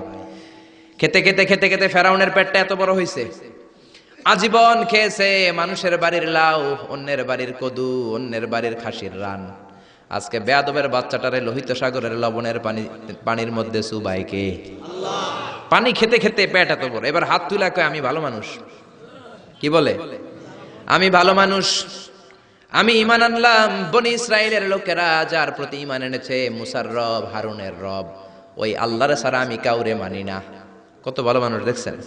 আল্লাহ বললেন, no, the time is up, the time is up, I never accept your iman now. এখন তোর ঈমান আমি কবুল করব না। জিব্রাইল রে বললেন, ওর মাথাটা একটু ঠাইসা ধর, আর একটু জুবা দিয়া, আর একটু লোনা পানি খাওয়া। জিব্রাইল কিছুই করলেন না, ওইটা তো এমনি শুধু ভাসতেছে। মাথাটা একটু ঠেসে ধরলেন, আর কয়েক ঢোক পেটের ভিতরে ঢুকায় দিল কে? আল্লাহ বললেন, ফালইয়াউমা নুনাজ্জিকা বিবাদানিকা লিতাকুনা লিমান খালফাকা আয়া। ও ফেরাউন, তুই মরে গেলি, কিন্তু তোর লাশকে আমি মারবো না। তোর লাশটা গলবে না, পচবে না, কোনো কীট পতঙ্গ তোরে খাবে না, কোনো তিমি মাছ তোর দেহের মধ্যে তার জিহ্বা লাগাবে না। কিয়ামত পর্যন্ত তোর চাচাতো ভাই, খালাতো ভাইদের জন্য তোর দেহটারে আমি শুটকি বানিয়ে রাখলাম। আজও ফেরাউনের লাশটা রয়ে গিয়েছে। আমি নিজ চোখে ফেরাউনের লাশ দেখেছি। মিশরের রাজধানী কায়রোর তাহরির স্কয়ারে তাদের যে মিউজিয়াম, ন্যাশনাল মিউজিয়ামের রয়্যাল মমিস চেম্বারে, আমরা তো আজহারের ছাত্র, ফ্রিতে ঢুকতাম, ফ্রি ঢুকছি, ফ্রি লাশ দেখেছি। পুরো দেহটাকে ব্যান্ডেজ করে রাখা হয়েছে। ফেরাউনের চারদিক দিয়ে আমি ঘুরলাম, এমনি রয়েছে এমনি। আমি কই, ফেরাউন চাচা কেমন আছো? কোনো কথা নাই। আমি বললাম, আমাদের লিডার মুসারে তুমি কম জ্বালাও নাই, গ্লাসের মধ্যে তুমি আটকানো। যদি তুমি গ্লাসের ভিতরে না থাকতা, তোমার ঠ্যাং হাত একটাও থাকতো না। কোন ঠিক কিনা? ফেরাউনরে যদি আপনারা পাইতেন এই কসবা এলাকায়, ব্রাহ্মণবাড়িয়ায়, কি করতেন? আমনাগো যাওয়া লাগবে না, আমগো কোনো মাহফিলের মহিলা প্যান্ডেলের পাশ দিয়ে যাইতে পারলেই হইব। বেডিরা ধইরা একেবারে সাইজ করে দিবে। জোরে বলেন ঠিক কিনা? গোটা বিশ্বের মানুষের ঘৃণা, লানত তার উপর। ওই ফেরাউনের মতো এখনো যারা আছে, তারা চলে গেল, তাদের প্রতি এরকম ঘৃণা থাকবে। চিল্লায় বলেন ঠিক কিনা? ফেরাউন চলে গিয়েছে, নমরুদ চলে গিয়েছে, কিন্তু ফেরাউনের চেলারা আছে না নাই? নমরুদের চেলারা আছে না নাই? যুগে যুগে ফেরাউন থাকবে, নমরুদ থাকবে, আর তাদের বিরুদ্ধে আপনাদেরকে মুসা আর ইব্রাহিমের ভূমিকা পালন করতে হবে। চিল্লায় বলেন ঠিক কিনা? এই পৃথিবীটা থাকার জায়গা নয়। ফেরাউন তার জলজ্যান্ত প্রমাণ। অনেকক্ষণ আমি তাকিয়ে রইলাম জাহান্নামের এই নরক ইট্টার দিকে। শুটকি মানুষ, একটা মানুষ মরে যাওয়ার পরে মাছ যেমনি আমরা শুটকি বানাই, ফেরাউনকে কিয়ামত পর্যন্ত শুটকির মতো বানিয়ে দিয়েছে কে? পৃথিবীতে কেউ তো স্থায়ী হয় না, হোক না সে ফেরাউন কি বানামরুদ। কেউ হবে চিরদিন রয় না, কেউ হবে চিরকাল রয় না। জোরে বলেন ঠিক কিনা? এজন্য আল্লাহ বললেন, গোলাম আমারে চিনে নাও। আমার আসল নামটা দিয়ে আমি আয়াতুল কুরসি শুরু করেছি। আল্লাহু লা ইলাহা ইল্লা হুয়াল হাইয়ুল কাইয়্যুম। আল্লাহ শব্দ দিয়ে শুরু করেছেন আয়াতুল কুরসি। এ আল্লাহ কেমন আল্লাহ? এ আল্লাহ শব্দটা এমন শব্দ, যেই শব্দটারে কোনো পরিবর্তন করা যায় না। ভগবানের ভগবতী হয়, ঈশ্বরের ঈশ্বরী হয়, গডের গডেস হয়। আল্লাহর কোনো পরিবর্তন আছে নাকি? আল্লাহ বললেন, আমার শুধু একটাই নাম না, আরো 99টা নাম আছে না নাই? বিষ্ণু বললেন, ইন্না লিল্লাহি তিসআতাও ওয়া তিসঈনা ইসমা। আল্লাহর রয়েছে 99টা নাম। মান আহসাহা দাখালাল জান্নাহ। যে ব্যক্তি কলিজার মধ্যে 99 নাম মুখস্থ করে রাখবে, জাহান্নামের আগুন তার জন্য হারাম করে দিয়েছে কে? হারাম করে দিয়েছে আল্লাহ। এজন্য আল্লাহর 99 নাম মুখস্থ করবেন। রাজি আছেন তো? আল্লাহ বললেন, আমারে তুমি আল্লাহ বলে ডাকো কিংবা রহমান বলে ডাকো, আই ডোন্ট মাইন্ড। আমি কোনো মাইন্ড করি না। আল্লাহর 100টা নামের যে কোনো একটা নাম ধরে ডাকলেই আল্লাহ খুশি হয়ে যায়। চিল্লায় বলেন ঠিক কিনা? قل ادعوا الله أو ادعوا الرحمن أيما تدعوا ফালাহুল আসমাউল হুসনা। আমার নাম আল্লাহ, আমার নাম রহমান, যেটা দিয়ে ডাকো আমি খুশি। সুবহানাল্লাহ। আবার দেখেন আল্লাহ নামটা তো সুন্দর নাম। একটা ছুরি দিয়ে আল্লাহ নামের প্রত্যেকটা অক্ষর যদি আপনি কেটে দেন, তারপরে ওই অক্ষরগুলো দিয়ে আল্লাহর পরিচয় কোরআনে আছে না নাই? আল্লাহ শব্দ দিয়ে আল্লাহ কোরআনে পরিচয় দিচ্ছেন, আল্লাহু ওয়ালিয়ুল্লাযীনা আমানু ইউখরিজুহুম মিনায-যুলুমাতি ইলান-নূর। আল্লাহ হলেন মুমিনদের বন্ধু, অন্ধকার থেকে মুমিনদেরকে তিনি আলোর দিকে নিয়ে যান, ঠিক কি না? এবার আল্লাহ শব্দের আলিফ আপনি কেটে দিলেন। আল্লাহ শব্দের আলিফ কেটে দিলে থাকে কি? কোরআনের পাতায় পাতায় লিল্লাহ দিয়ে আল্লাহ আল্লাহর পরিচয় দিয়েছেন, জোরে বলেন ঠিক কি না? লিল্লাহি মা ফিস সামাওয়াতি ওয়া মা ফিল আরদি ওয়া হুয়া আলা কুল্লি শাইইন কাদির। এবার লিল্লাহ শব্দের লামটা যদি আপনি ছুরি দিয়ে কেটে দেন, থাকে লাহু। লাহু দিয়ে কোরআনে আল্লাহর পরিচয় আছে না নাই? লাহুল মুলকু ওয়া লাহুল হামদু ওয়া হুয়া আলা কুল্লি শাইইন কাদির। এবার লাহুর লাম যদি কেটে দেন, থাকবে হু। হু দিয়ে মনে আল্লাহর পরিচয় নাই? আছে না নাই? পড়েন সবাই, হু আল্লাহুল্লাযী লা ইলাহা ইল্লাহু আলিমুল গায়বি ওয়াশ শাহাদাতি হুয়ার রহমানুর রহিম। চিল্লায় পড়েন আল্লাহু আকবার। আমার আল্লাহ আমাদের সবচাইতে কাছের, জোরে বলেন ঠিক কিনা? আল্লাহ বললেন, ওয়া নাহানু আকরাবু ইলাইহি মিন হাবলিল ওয়ারিদ।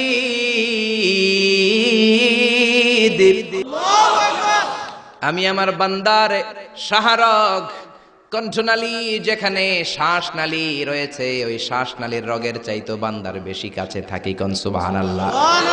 আমরা বললাম, আল্লাহ আপনি যদি কাছে থাকেন, আপনারা দেখি না কেন? এই শাহরগের কাছে আল্লাহ, আকরাব, অনেক কাছে, তো কাছে থাকলে দেখি না কেন? আল্লাহ বললেন, গোলাম আমারে দেখা যায় না, আমি সবাইরে দেখি, কিন্তু আমারে কেউ দেখে না। কোন সুবহানাল্লাহ। কি এক আজীব বিষয়, তিনি সবাইরে দেখেন, সবাই তারে দেখে না। সুবহানাল্লাহ কইবেন না?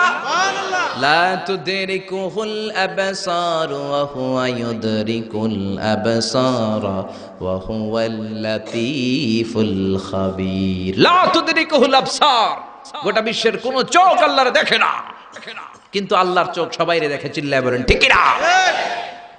মুসা আলাইহিস সালাম আল্লাহরে ডেকে বললেন, আল্লাহ রব্বি আরিনি আনজুর ইলাই। কেউ আপনারে দেখুক না দেখুক, এটা আমার বিষয় না, আমি দেখে ছাড়ুম। রব্বি আরিনি আনজুর ইলাইক, ও রব আমি আপনারে দেখতে চাই। আল্লাহ বললেন, না না মুসা, দেখতে পাবা না। লান তারানি, লান তারানি, never you can see me মুসা। ও মুসা, দুনিয়ার চোখ দিয়ে আমারে দেখা যায় না। জান্নাতে আসবা, আমার মেহমান হবা। জান্নাতের কনফারেন্স রুমে তোমরা যখন বসবা, আমার 70,000 নূরের পর্দা আমি তোমাদের জন্য সেদিন খুলে দেব। সেদিন আমাকে তোমরা দেখবা। মুসা আলাইহিস সালাম বললেন, না, রব্বি আরিনি আনজুর ইলাইক, আমি এখনই দেখব। এই পৃথিবীতে সব নবীদের মধ্যে থেকে মুসা আলাইহিস সালামের মেজাজ ছিল খুব গড়ন। উনি রেগে গেলে, এই মিয়া সাইটটা গেলে, মাথার চুলগুলা টুপি পাগড়ি ভেদ করে উপর দিয়ে এরকম খাড়া হয়ে দাঁড়ায় যেত। মুসা আলাইহিস সালাম বললেন, রব্বি আরিনি আনজুর ইলাইক, ও আল্লাহ আমি আপনারে দেখতে চাই। আল্লাহ বললেন, না মুসা, আমারে দেখা যাবে না। আল্লাহ বললেন, দেখা যাবে না? মুসাকে আমি দেখেই ছাড়বো। আল্লাহ বলল, না না। আল্লাহ বলে নো, মুসা বলে ইয়েস। আল্লাহ বলে নো, মুসা বলে ইয়েস। আল্লাহ কি বলে? মুসা কি বলে? আল্লাহ বলল নো, মুসা কয় ইয়েস। ভেজাল আছে না নাই? আল্লাহ বললেন, মুসা 3 বার নো বললাম, তুমি 3 বার ইয়েস বললা, তুমি তো ভেজাল লাগাই দিলা মুসা। মুসা আলাইহিস সালাম বললেন, ভেজাল টেজাল বুঝি না, আপনারে আমি দেই খাই সারুম। কারণ মুসা আলাইহিস সালাম আল্লাহর আওয়াজ শুনতেন। আপনি কি আল্লাহর আওয়াজ শুনেন? তো আপনার দেখার বাসনা কেমন আর মুসা আলাইহিস সালামের দেখার বাসনা কেমন তো একরকম নয়। উনি তো আল্লাহর আওয়াজটা শুনতেন। ওয়া কাল্লামাল্লাহু মুসা তাকলিমা, without any media, without any via, আল্লাহ সরাসরি মুসার সাথে কথা বলতেন। জোরে করে আল্লাহু আকবার। উনি প্রতিদিন আল্লাহর সাউন্ডটা শুনেন। আল্লাহর সাউন্ড এত সুন্দর, না জানি আল্লাহ দেখতে কত সুন্দর। এই চিন্তা মুসা আলাইহিস সালামের মধ্যে আছে না নাই? এজন্য মুসা আলাইহিস সালাম 3 বার বললেন ইয়েস ইয়েস ইয়েস। আল্লাহ আমি দেখেই ছাড়বো, আল্লাহ কয় নো নো নো। বেজার লাগছে না? আল্লাহ বললেন মুসা কোন নবী এমন আবদার করে নাই, তুমি কেন করলা? মুসা কয় আমি এমনই করি, আমি আমার যেটা মনে চাই ওইটা আমি আদায় কইরা সারি। সুবহানাল্লাহ কইবেন না? আল্লাহ বললেন ঠিক আছে, ফাইন ইস্তাকাররা মাকানাহু ফাসাউফা তারানি, তোমার দিকে নূরের তাজাল্লি দিলে তোমার এত খুঁজে পাওয়া যাবে না রে মুসা। আমি আমার নূরের তাজাল্লিটা আরব বিশ্বের সব চাইতে উঁচু পাহাড় তুর পাহাড়ের উপরে দেব। আমার নূরের ফোকাস আমি তুর পাহাড়ের উপরে দেব। ফাইন ইস্তাকাররা মাকানাহু ফাসাউফা তারানি, তুর পাহাড় যদি টিকে থাকতে পারে তুমি কিছু দেখলে দেখবা, আর তুর পাহাড় টিকে থাকতে না পারলে তোমার দেখা সম্ভব নয়। চিল্লায় বলেন ঠিক কি না? এই পৃথিবীতে সবচেয়ে বড় পাহাড় এশিয়া মহাদেশে হচ্ছে মাউন্ট এভারেস্ট, ইউরোপের হচ্ছে আলাস্কা পর্বতমালা, আমেরিকাতে হচ্ছে আল্পস পর্বতমালা, আরব বিশ্বের সবচেয়ে বড় পর্বতের নাম হলো তুর পাহাড়ের পর্বতমালা। কোন সুবহানাল্লাহ। এই তুর পাহাড়ের চূড়ায় আমি 2 বার উঠেছি। যে তুর পাহাড়ের কথা আল্লাহ কোরআনে 10 বার বলেছেন। আমার জীবনে এত কষ্ট কখনো হয় নাই যত কষ্ট হয়েছে তুর পাহাড়ে উঠতে। 120 জনের একটা কাফেলা নিয়ে আমি উঠেছিলাম, কাঁধে ব্যাগ। কত কষ্ট যে হয়েছে, পাহাড় কেটে কেটে সরকার রাস্তা বানিয়ে রেখেছে। দিনের বেলা ওঠা যায় না, ওঠা শুরু করতে হবে রাত 12টা 1টায়। উঠতে উঠতে আপনি রাত 4টার দিকে পৌঁছবেন। আবার ফজরের আজান দেয়া মাত্রই নামাজ পড়ে ব্যাক করবেন, you have to return back. ওখানে পৃথিবীর প্রাচীন একটা খ্রিস্টানদের গির্জা আছে, সেন্ট ক্যাথারিনা গির্জা। ওইখানে একটা গাছ আছে, যে গাছের ভেতর থেকে মুসা আলাইহিস সালাম আল্লাহর আলো দেখেছিলেন। ওই গাছটা আজও আছে। খ্রিস্টান, ইহুদি, মুসলমান 3 ধর্মের লোকদের জন্য এটা তীর্থস্থান, সবাই যায়।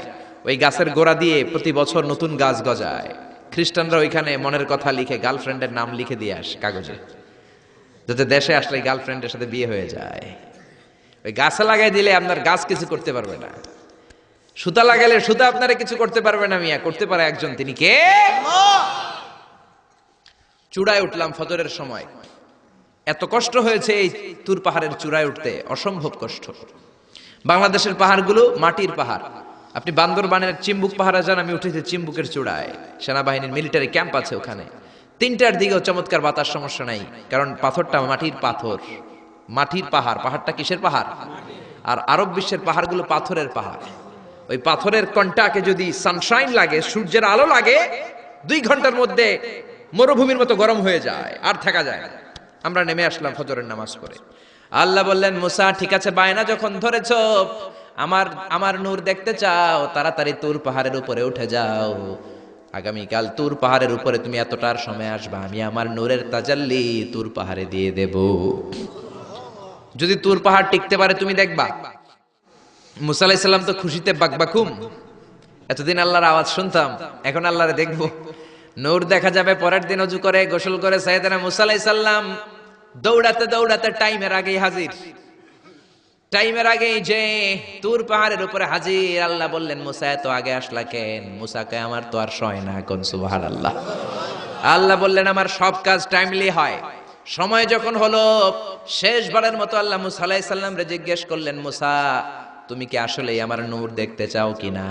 কারণ খেলাটা সাধারণ কোনো খেলা নয়, এটা বিপিএল এর খেলা নয়, আইপিএল এর নয়, এটা মুসার সাথে বিশ্ব গভর্নমেন্টের খেলা, ঠিক না? খেলার মাঝখানে যে যদি বলে আমি খেলবো না, তাহলে কিন্তু হবে না রে মুসা। আমার নূরের তাজাল্লি আমার আরশের উপর থেকে দুনিয়াতে পড়বে, খেলাটা বড় ডেঞ্জারাস খেলা, ঠিক কি না? মুসা আলাইহিস সালাম বললেন ব্যাপার না, ব্যাপার না, আমি রাজি। সবচেয়ে শক্তিশালী নবী ছিলেন মুসা আলাইহিস সালাম। ফেরাউনের এক বাবুর্চিরে থাপ্পড় মেরে দুনিয়া থেকে বিদায় করে দিয়েছে। নিহত করার জন্য মারে নাই। ফেরাউনের বাবুর্চি মিশরে নতুন একজন টুরিস্ট এসেছিল, ভিজিটর, তার সাথে মারামারি লাগাইল। মুসা আলাইহিস সালাম দেখলেন ফেরাউনের বাবুর্চি মন্ত্রীর ভাইগনা, মন্ত্রীর চেয়েও বেশি দাপট, কোন ঠিক কিনা? ফেরাউনের বাবুর্চি জোর জুলুম খাটায় ওই নতুন আগন্তুকরে মারা শুরু করেছে। মুসা আলাইহিস সালাম সহ্য করেন নাই। মুসা আলাইহিস সালাম যে কোনো কথা নাই, 40 কেজি ওজনের এক থাপ্পড়ে বাবুর্চি শেষ। সবাই কয় এটা ফেরাউনের বাবুর্চি, ফেরাউন তোমারে মেরে ফেলবে, দেও দৌড়। মুসাও দিছে দৌড়। এক দৌড়ে দৌড়াতে দৌড়াতে দৌড়াতে মিশরের বর্ডার শেষ করে, যারা সৌদি মিশর মাদিয়ান ঘুরেছেন, সৌদি বর্ডারের এখানে একটা এলাকা আছে মাদিয়ান, ওইটা আবার শোয়েব আলাইহিস সালামের বর্ডার। সুবহানাল্লাহ কইবেন না? ওইখানে চলে গেছে। শোয়েব আলাইহিস সালাম বৃদ্ধ নবী ছিলেন, ওনার দুইটা মেয়ে ছিল, ছাগল পালতো, ছাগলের পানি খাওয়াইতে গেছে। বিশাল কূপ, কূপের ঢাকনাটা অনেক ওজন, সব যুবকেরা পানি খাইয়ে তাদের ছাগলকে পানি খাইয়ে ঢাকনা লাগাই দিয়ে চলে গেছে। মেয়েগুলা তো আর ঢাকনা উঠাতে পারে না, গুনগুনিয়ে কাঁদে। ঘরে গেলে আব্বা বকবে, বুড়ো আব্বারে কি জবাব দেব? ছাগল যদি পানি না খায়, ছাগলের ওলানে দুধ আসবে নাকি? ছাগলের ওলানে দুধ না আসলে আব্বারে খাবার দিব কি? আব্বা তো দুধ খায়, আব্বা তো পয়গম্বর মানুষ, দুধ না দিলে আব্বা খাবে কি? দুইটা বোন মনের দুঃখে চোখের পানি ছেড়ে ছেড়ে মাদিয়ান এলাকায় কূপের পাশে বসে বসে কাঁদে। সাইয়েদনা মুসা আলাইহিস সালাম তো বাবুর সিরে মাইরা দিছে, তো দৌড়াতে দৌড়াতে ওই মাদিয়ান এলাকায় চলে গিয়েছে। ওখানে যে দেখে নতুন এলাকা, পাহাড় আর মরুভূমি, দুইটা মেয়ে গুনগুনিয়ে কাঁদে। সাইয়েদনা মুসা আলাইহিস সালাম বললেন, ফামা খাতবুকুমা, কাঁদো কেন? মেয়েগুলো কথা বলে না, তারা পর্দাশীন মেয়ে, তারা নবীর মেয়ে। জোরে কোন ঠিক কিনা? নবীর মেয়ে কি আমাদের মেয়েদের মতো কিরণমালা পরে নাকি? লেহেঙ্গা পরে নাকি? পাখি ড্রেস পরে নাকি? আছি আমরা কোন জামানায়, লাজ শরম গেছে হারায়, পাতলা শাড়ির বাহার, পাখি ড্রেস লেহেঙ্গা পোশাক দেখে নারীর লাজে মরে যাই। হায় হায়, আছি আমরা কোন জামানায়, লাজ শরম গেছে হারায়। জোরে বলেন ঠিক না? নবীর মেয়েরা আমাদের মেয়েদের মতো নয়, তারা বিশাল পর্দা করে গুনগুনিয়ে কাঁদে। সাইয়েদনা মুসা আলাইহিস সালাম বলল, কাঁদো কেন? মেয়ে দুইটা বলে, তুমি জিগাও কেন? তোমার জানার দরকার কি মিয়া? তোমার রাস্তায় তুমি হাঁটো। বিশ্বনবী এটাই বলতেন তার বিবিদেরকে। সাহাবারা কোনোদিন যদি ঘরে আসে, আমি না থাকলে মিষ্টি মিষ্টি কথা বলো না, কর্কশ গলায় বলে দাও নবী ঘরে নাই। কারণ আপনি ঘরে নাই, আপনি বাসায় নাই, আপনার মোবাইলে ফোন আসলো, আপনার বিবি যদি মিষ্টি মিষ্টি আলাপ শুরু করে দেয়, আপনার অফিসের বস আপনারে চায়, ফোন দিয়েছে, ভাবি ধরে যদি মিষ্টি মিষ্টি আলাপ করে, ভেজাল আছে না নাই? এজন্য খবরদার মহিলারা কোনো অপরিচিত লোকের ফোনের মধ্যে বড় কথা বলবেন না। কাকে ফোন দিয়েছেন? স্বামীকে, বাসায় নাই, কাট কাট। জোরে বলেন ঠিক না? কাকে ফোন দিয়েছেন? আব্বাকে, আব্বা বাসায় নাই, কেটে দেন। মিষ্টি মিষ্টি আলাপের দরকার নাই। আপনি কেমন আছেন, কোথায় বসে আছেন, কি করেন, কোন কলেজে পড়েন, এটা তোর দরকার কি বেটা? ঠিক কিনা বলেন? শোয়েব আলাইহিস সালামের দুই মেয়ে সোজা কথা বললেন, আপনার দরকার কি? আপনার পথে আপনি হাঁটেন। মুসা আলাইহিস সালাম ভাবলেন, এই মেয়েটা নিশ্চয়ই মেয়েগুলো এলাকার হবে, নতুন এলাকায় এসেছি, এলাকা চিনি না। মেয়ে দুইটারে যদি জিজ্ঞেস করে রাস্তাঘাট চিনা যায়, তৃষ্ণায় গলা ফেটে যায়, আমি কি করব বুঝতেছি না। মুসা আলাইহিস সালাম বললেন, ও তোমরা বলো আমি ভালো মানুষ, কেন তোমরা কাঁদো? মেয়ে দুইটা আবার বলতে আরম্ভ করলো, আমরা দুইজন নবীর মেয়ে, ছাগল পালি, ছাগলকে পানি খাওয়াবো। একটা কুয়া আমাদের এলাকায়, যুবক ছেলেরা এসে তাদের ছাগলকে পানি খাইয়ে কুয়ার ঢাকনা লাগিয়ে চলে গিয়েছে। এই কুয়ার ঢাকনাটা উঠাতে 10 জন পুরুষের দরকার হয়, যেটা 10 জন পুরুষ পারে না। তোমার মতো সলিমুদ্দির দিয়ে তো হবে না, তোমার মতো সলিমুদ্দির দিয়ে তো এই কাম হবে না। যেই কুয়াটা উঠাতে, কুয়ার ঢাকনা উঠাতে কয়জন লাগে? তো তোমারে বলে লাভ কি? মুসা আলাইহিস সালাম বললেন, তাই নাকি? এই কথা আমার তো তোমরা চিনো নাই, আমি মুসা। সুবহানাল্লাহ কইবেন না? মুসা আলাইহিস সালাম বললেন, আইনাল বের, কুয়া কোথায়? হাদা হুয়াল বের, এই তো কুয়া। মুসা আলাইহিস সালাম সামনে যে ডান হাত ইউজ করেন নাই, বাম হাতে একটা ধাক্কা মারছে। বাম হাতের ধাক্কায় কুয়ার ঢাকনা 10 হাত দূরে যেয়ে পড়েছে। এই ঘটনা দেখে মাইয়ারা ছাগল থিয়া দিছে দৌড়। মেয়ে মনে করেছে মরুভূমির মাঝখানে জিন টিন কিছু হবে। মুসা আলাইহিস সালাম ডেকে বললেন, যেও না, আমি জিন টিন নই, ইন্নামা আনা বাশারুম মিসলুকুম, আমি তোমাদের মতোই স্বাভাবিক মানুষ। মেয়েগুলো আবার পর্দা করে এসেছে।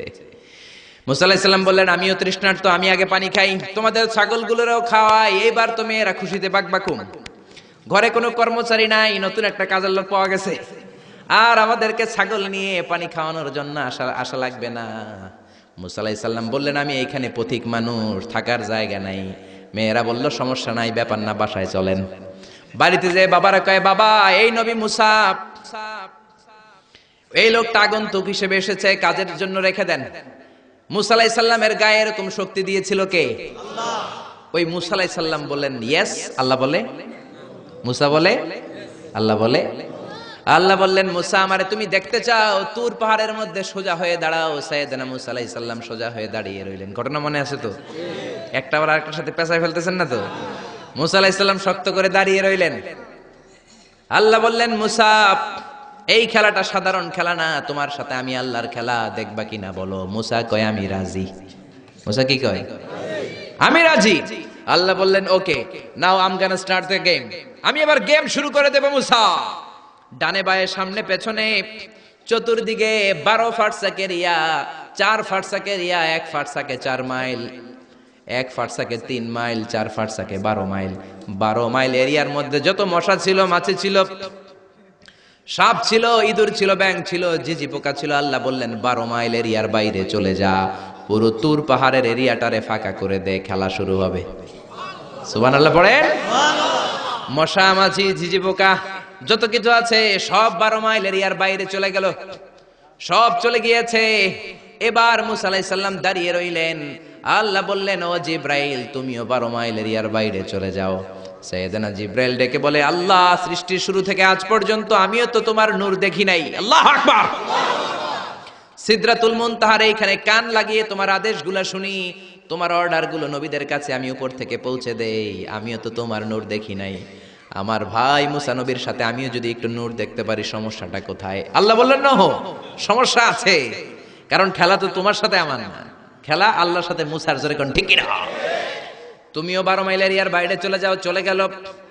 এরপরে মুসা আলাইহিস সালাম বললেন, আল্লাহ এবার আমি রেডি। আল্লাহ বলল, আমি তো রেডি না, কারণ তোমার 2 কাঁধের মধ্যে 2টা ফেরেশতা আছে না নাই? কিরামান কাতিবিনা ইয়ালামুনা মা তাফআলুন। ও কিরামান কাতিবিন, খেলা শেষ হওয়া পর্যন্ত তোরাও একটু চলে যা। কিরামান কাতিবিনও নাই। এবার আল্লাহ 12 মাইল এরিয়ার মধ্যে স্পেশাল সিকিউরিটি ফোর্স এঞ্জেল পাঠালেন। ফেরেশতারা চলে আসলো। তারা হাতের সাথে হাত লাগিয়ে, পায়ের সাথে পা লাগিয়ে 12 মাইল এরিয়ার মধ্যে বিশাল সীসা ঢালা প্রাচীর দেয়াল দিয়ে দিল। সুবহান আল্লাহু আকবার। খেলার মধ্যে বাউন্ডারির দরকার আছে না নাই? বিশাল 12 মাইলের বাউন্ডারি দিয়ে আল্লাহ বললেন, মুসা, শেষবারের মতো জিজ্ঞেস করি, তুমি খেলতে রাজি আছো কিনা? মুসা কয়, ব্যাপার না। শক্ত হয়ে দাঁড়িয়ে রইলেন। আল্লাহ বললেন, ঠিক আছে। রব্বুল আলামিন এবার 12 মাইল এরিয়াটাকে ঘুটঘুটে অন্ধকার করে দিলেন। এত অন্ধকার, মুসা আলাইহিস সালাম নিজের হাত নিজে দেখে না, নিজের শরীরকে নিজে দেখে না। এত ঘুটঘুটে অন্ধকার, অন্ধকার দেখে আশেপাশে কোনো আওয়াজ নাই। এতক্ষণ মশামাছির বনবন ছিল, ঝিঝি পোকার ঝিঝি শব্দ ছিল, এখন কোনো আওয়াজ নাই। মুসা নবীর অন্তরে এবার ভয় ঢুকাই দিছে কে? এবার একটু নড়ে সরে বসছে। ভয় লেগেছে, কিন্তু ওই যে আল্লাহর নূর দেখবে আকাঙ্ক্ষা, মনোবল এখনো হারায় নাই। আল্লাহ আবারও বললেন, মুসা রেডি আছো কিনা? মুসা কয়, কি কয়? ওই যে ব্যাপার না। মুসা আলাইহিস সালাম দাঁড়িয়ে রইলেন। তিনি বললেন, ইয়েস, আমি দেখব। এবার আল্লাহ মুসা আলাইহিস সালামের চোখের পাওয়ার বাড়িয়ে দিলেন। আল্লাহ বললেন, তোমার চোখের জ্যোতি আমি বাড়িয়ে দিলাম, ঊর্ধ্ব জগতের জিনিস এখন তুমি দেখবা, ঊর্ধ্বাকাশের জিনিস দেখবা, উপরের দিকে তাকাও। 12 মাইল এরিয়াকে অন্ধকার দূর করে আলোময় করে দিলেন।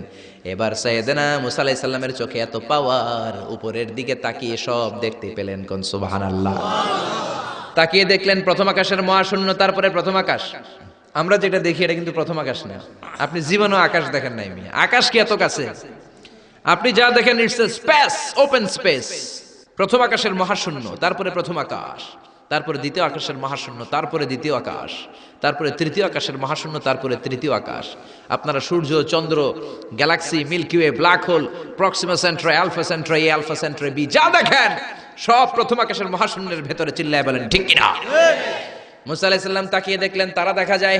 এরপরে প্রথম আকাশ, তারপরে দ্বিতীয় আকাশের মহাশূন্য, তারপরে দ্বিতীয় আকাশ। একটার চেয়ে আরেকটা আকাশ বড়। বলেন ঠিক কিনা? বিষ্ণু বললেন, প্রথম আকাশের চেয়ে দ্বিতীয় আকাশ কত বড়? শোনো শোনো, তোমার হাতের আংটিটা যদি মরুভূমির মাঝখানে তুমি ছেড়ে দাও, মরুভূমির তুলনায় তোমার হাতের আংটি যত ছোট, আল্লাহর দ্বিতীয় আকাশের তুলনায় আল্লাহর প্রথম আকাশ তত ছোট। একটার চেয়ে আরেকটা বড়। তিনি সপ্ত আকাশ দেখতে পেলেন, তারপরে দেখলেন সিদরাতুল মুনতাহা, তারপরে তাকিয়ে দেখলেন বাইতুল মামুর। এটা ফেরেশতাদের কিবলা। জোরে কোন ঠিক কিনা? আমরা কাবা ঘরে মক্কায় যে চারিদিকে তাওয়াফ করি, ফেরেশতারা ঠিক কাবার বরাবর উপরে বাইতুল মামুরের চারদিকে তাওয়াফ করে। একসাথে 70,000 ফেরেশতা করে। একবারে 70,000 ফেরেশতা একবার যদি তাওয়াফ করে কিয়ামত পর্যন্ত দ্বিতীয়বার কোন ফেরেশতা তাওয়াফের চান্স পাবে না। কোন সুবহানাল্লাহ। কোটি কোটি ফেরেশতা সিরিয়াল দিয়ে তাদের কাজ শেষ করে এখানে তাওয়াফের জন্য লাইন দিয়ে থাকে, চিল্লায় বলেন আল্লাহু আকবার। এরপরে সাইয়েদনা মুসা আলাইহিস সালাম তাকিয়ে দেখলেন বিশাল বড় কোরআনের বাড়ি দেখা যায়, বাল হুয়া কোরআনুম মাজিদ ফি লাউহিম মাহফুজ, লাউহে মাহফুজ দেখতে পেলেন। এরপরে তাকিয়ে দেখেন আল্লাহর কুরসি দেখা যায়, তারপরে দেখলেন আল্লাহর আরশ দেখা যায়, তারপরে দেখলেন আল্লাহর 70,000 নূরের পর্দা দেখা যায়। কোন সুবহানাল্লাহ। এবার আল্লাহ নূরের পর্দা থেকে নূরের ফোকাস করবেন। সবচেয়ে ছোট পর্দা হলো প্রথম পর্দাটা। রব্বুল আলামিন বললেন মুসা তুমি শেষবারের লাস্ট ডেস্টিনেশনে, শেষ স্টেশনে চলে এসেছো। এবার যদি তুমি আমার নূর দেখতে চাও দেখাবো, তুমি দেখতে না চাইলে খেলা বন্ধ করে দিব। দেখতে চাও কিনা? মুসা বলে আমি দেখতে চাই। রব্বুল আলামিন মুসার কথা শুনে এবার নূরের পর্দা থেকে নূরের ফোকাস দিবেন। কতটুকু দিবেন? মুফাসসির হয়রান হয়ে গিয়েছেন, ব্যাখ্যায় কি বলবেন। কেউ কেউ বলেছেন মিসলা উন্মুলাতিল খুনসার, এই যে আমরা কানি আঙ্গুল বলি না, এটারে আরবিতে এটার বলে খেনসার, এটার বলে ইবহাম, এটার বলে সাব্বাবা, এটার বলে উস্তা, এটা বিনসার, এটা খেনসার। ইবহাম সাব্বাবা আমরা বলি শাহাদাত আঙ্গুল, আরবিতে বলে সাব্বাবা, এটার বলে উস্তা, এটার বলে বিনসার, এটার বলে খেনসার। মুফাসসিরিন ইকরাম বলেন খেনসার আঙ্গুল পরিমাণ, এই আঙ্গুলের কানি আঙ্গুলের সামনে যতটুকু পরিমাণ, ওই পরিমাণ জায়গা আল্লাহ 70,000 নূরের পর্দা নয়, শুধুমাত্র প্রথম পর্দাটা এতটুকু ফাঁক করেছে। আবার কোন কোন মুফাসসিরিন বলেছেন না না এত বেশি না, একটা সুইয়ের পেছনে যত ছিদ্র, সুইয়ের ভেতরে সুতা ঢোকানোর জন্য যতটুকু ছিদ্র লাগে ততটুকু ছিদ্র আল্লাহ আলাদা করে তিনি ফোকাস করেছেন। ফালাম্মা তাজাল্লা রাব্বুহু লিল জাবালি জাআলাহু দাক্কাও ওয়া খাররা মূসা সাইকা। রব্বুল আলামিন নূরের তাজাল্লি যখন তুর পাহাড়ের উপর দিলেন, 1 সেকেন্ডের জন্য নূরের ফোকাস নয়, 1 সেকেন্ড 1000 ভাগ করলে হয় 1 মাইক্রোসেকেন্ড, 1 মাইক্রোসেকেন্ড 1000 ভাগ করলে হয় 1 ন্যানো সেকেন্ড।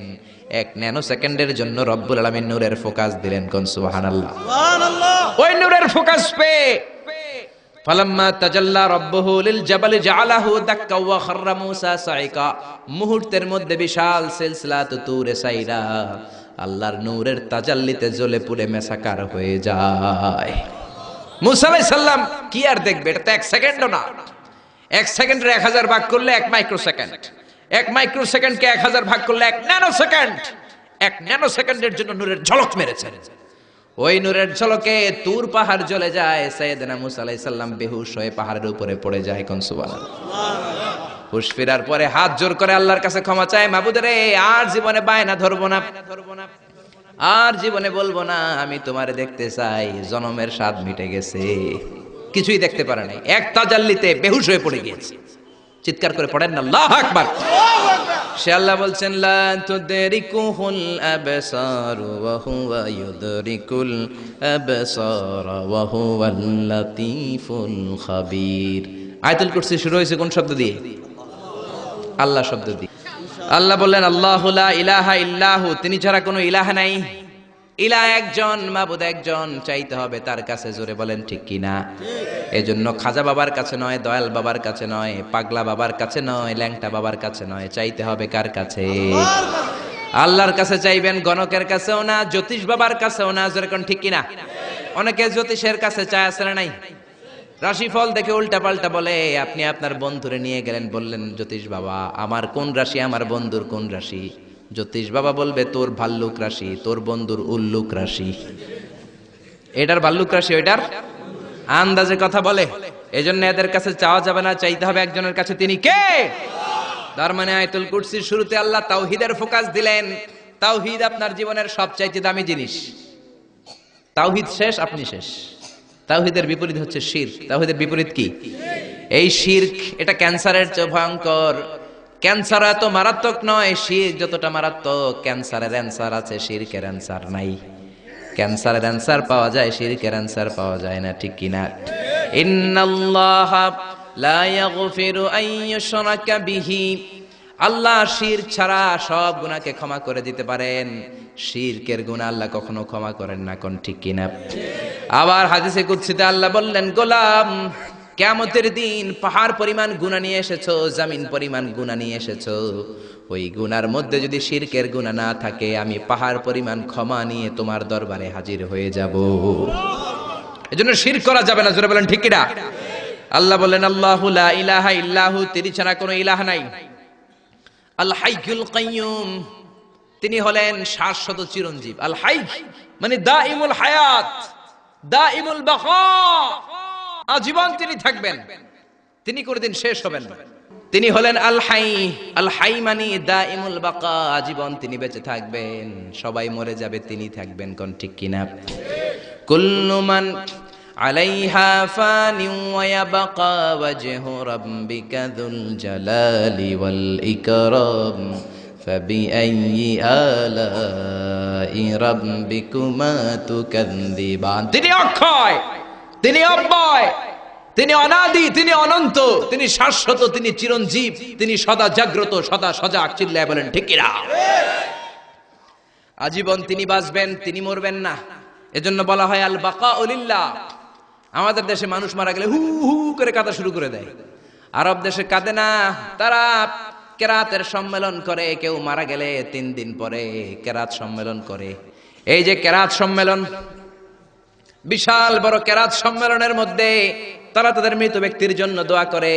কিন্তু আমরা তো এমনটা করি না। আমাদের চিল্লা চিল্লি আছে না নাই? আমারে লইয়া গেল রে, সাইরা গেল রে। মহিলারা কাঁদে বেশি, ঠিক কি না? একেবারে চুল টানাটানি মাটিতে গড়াগড়ি খায়, আছে না নাই? আপনি কান্না করলে মাইয়েতের উপর আযাব হবে। জোরে কোন ঠিক কিনা? আরবের লোকেরা কেউ মারা গেলে কেরাত সম্মেলন করে আর একে অপরের সাথে কোলাকুলি করে বলে আল বাকাউ লিল্লাহ, বেঁচে থাকবেন একজন, তিনি কে? এই পৃথিবীর সবাই মরে যাবে, কেউ থাকবে না। বাড়িঘর যা আপনি করেছেন, বাড়ির জায়গায় বাড়ি পড়ে থাকবে। যেই বাড়ি আপনি করেছেন এইটা আপনার বাড়ি নয়। আপনার বাড়ি হলে আপনার বাবাও বলতো আমার বাড়ি, আপনার দাদা যখন এই বাড়িতে থাকতো তিনিও বলতো আমার বাড়ি। জোরে কোন ঠিক কিনা?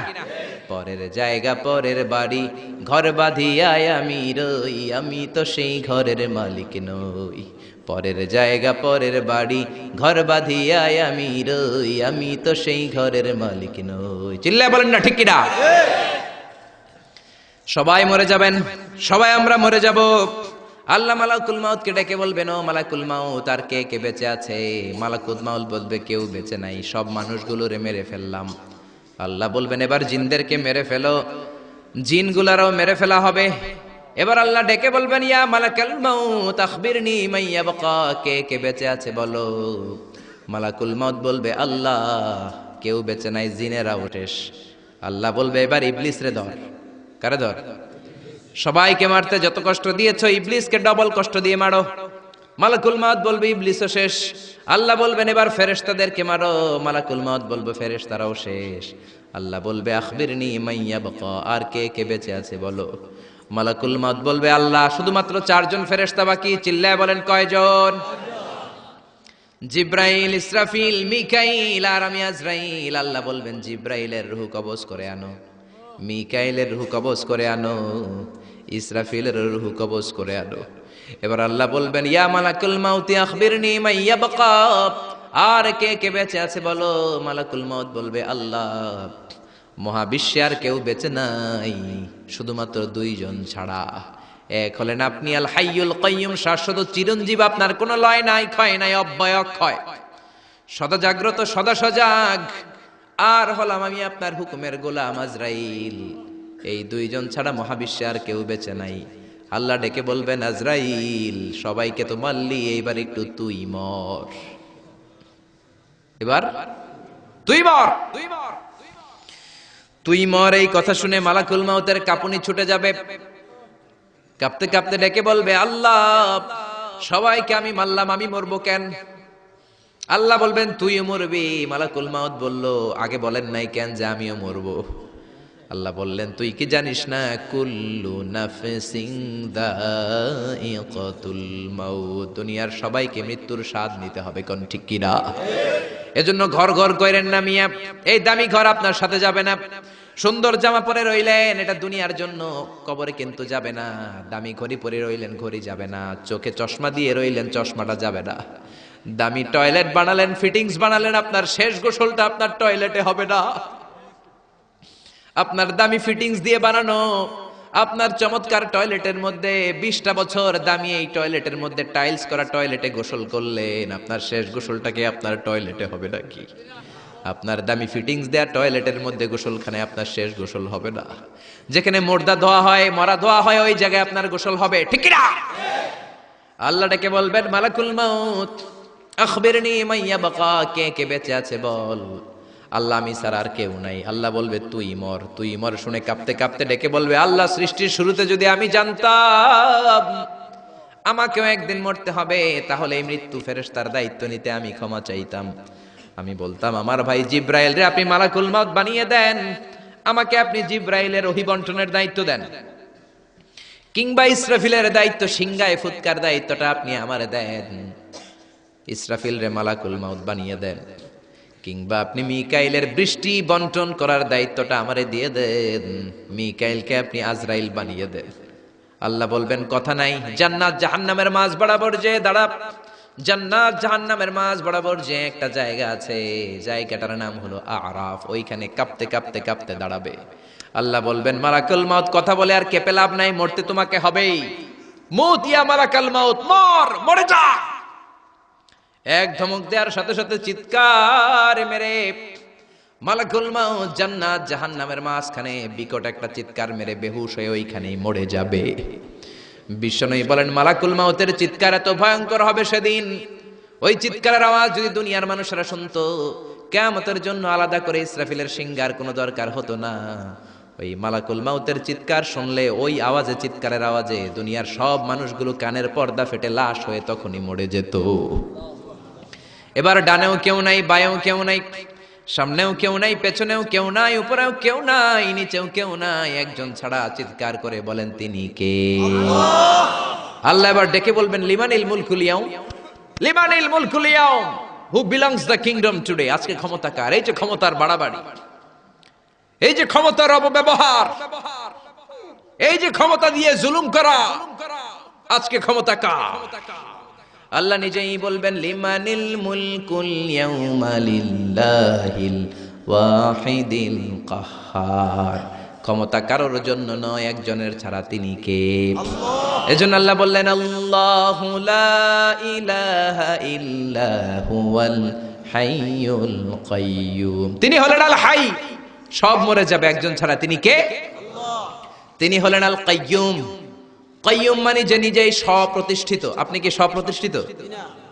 আপনি জন্মের পরে আপনার মা আপনারে ধরে, আপনার নানি আপনার পেশাব পরিষ্কার করে, আপনার জ্বর ওঠে আপনার টিকা দেয়া লাগে, আপনার পায়খানা পেশাব আবার একজন পরিষ্কার করে দেয়, আপনার বুকের দুধ মা খাওয়ায়, মুখে তুলে খাবার খাওয়াতে হয়। 3-4 বছর আগে আপনি তো হাঁটাই শিখেন না, জোরে কোন ঠিক কিনা? তারপরে বিপদে পড়লে আমরা চাই একজনের কাছে, তিনি কে? কিন্তু আল্লাহ কি কারো কাছে চায় নাকি? গোটা বিশ্বের মানুষ তাদের প্রয়োজন পূরণের জন্য আল্লাহর কাছে ঠেকা। আমার আল্লাহ কারো কাছে ঠেকা নাকি? এজন্য তিনি আল কাইয়্যুম, তার কোনো চাহিদা নাই, তিনি কারো কাছে চান না, গোটা বিশ্ব তার কাছে চায়। চিল্লায় বলেন ঠিক না? আমাদের চাহিদার কোনো শেষ নাই, আমরা সবাই ফকিন্নি। আমরা কি দেখছেন? ফকিন্নি কইতে ভালো লাগে না নিজেরে। আরে আমি সবচেয়ে বড় ফকিন্নি মিয়া। আমি ফকিন্নি, আমার বাপ ফকিন্নি, আমার দাদা ফকিন্নি, আমার মা ফকিন্নি, আমার 14 গোষ্ঠী ফকিন্নি। আল্লাহ বললেন, ইয়া আইয়ুহান নাসু আনতুমুল ফুকারাউ ইলাল্লাহ। ও দুনিয়ার মানুষ, তোরা সব ফকিন্নি। আনতুমুল ফুকারা ইলাল্লাহ, তোরা ফকির মিসকিন। ওয়াল্লাহু হুয়াল গনিয়ুল হামিদ, ধনী হলো একজন, তিনি হলেন আমার আল্লাহ। জোরে কোন ঠিক কিনা? এই দুনিয়ার মানুষের যত বেশি তার চাহিদাও তত বেশি। দেখবেন যার পা নাই, এর কি কোন ল্যাংড়া, খুঁড়িয়ে খুঁড়িয়ে হাঁটে, তার চাহিদা আল্লাহ, আমার যদি 2টা পা থাকতো আমি ওই মানুষগুলোর মতো হেঁটে হেঁটে যেতে পারতাম। যেই লোকটা সুন্দরভাবে হেঁটে হেঁটে যেতে পারে সে বলে, আল্লাহ আমার যদি ওই লোকের মতো সাইকেল থাকতো আমার হাঁটা লাগতো না, আমি সাইকেল চড়ে যেতাম। যার সাইকেল আছে তারও চাহিদা, সে বলে, আল্লাহ ওই যে সুন্দর হুন্ডা চালিয়ে যায়, সাইকেল দিয়ে যেতে আমার অফিসে 2 ঘন্টা লাগে, হুন্ডা হইলে 20 মিনিটে যেতাম। হুন্ডাওয়ালা বলে, আল্লাহ আমার একটা যদি প্রাইভেট কার থাকতো। এজন্য মানুষের চাহিদার শেষ নাই। চাই তো সে যে ফকির, আমরা সবাই ফকির, জোরে বলেন ঠিক কিনা? ধনী একজন, তিনি কে? এজন্য চাইতে হবে কার কাছে? জিকির করতে হবে কার? বিপদে আপদে সকালে বিকালে একজনই আমাদের সহায়, তিনি কে? আরো আসতে বলেন, তিনি কে? আল্লাহ আমাদের সবাইকে কথাগুলো বুঝার আমল করার তৌফিক দান করুক, আমরা পড়ি আমিন। আল্লাহ আমাদের সবাইকে এই মাহফিলটাকে কিয়ামতের দিন নাজাতের ওসিলা হিসেবে কবুল করুক, আমরা পড়ি আমিন। সবাই ভালো থাকবেন, সুস্থ থাকবেন, কোরআনের সাথে থাকবেন।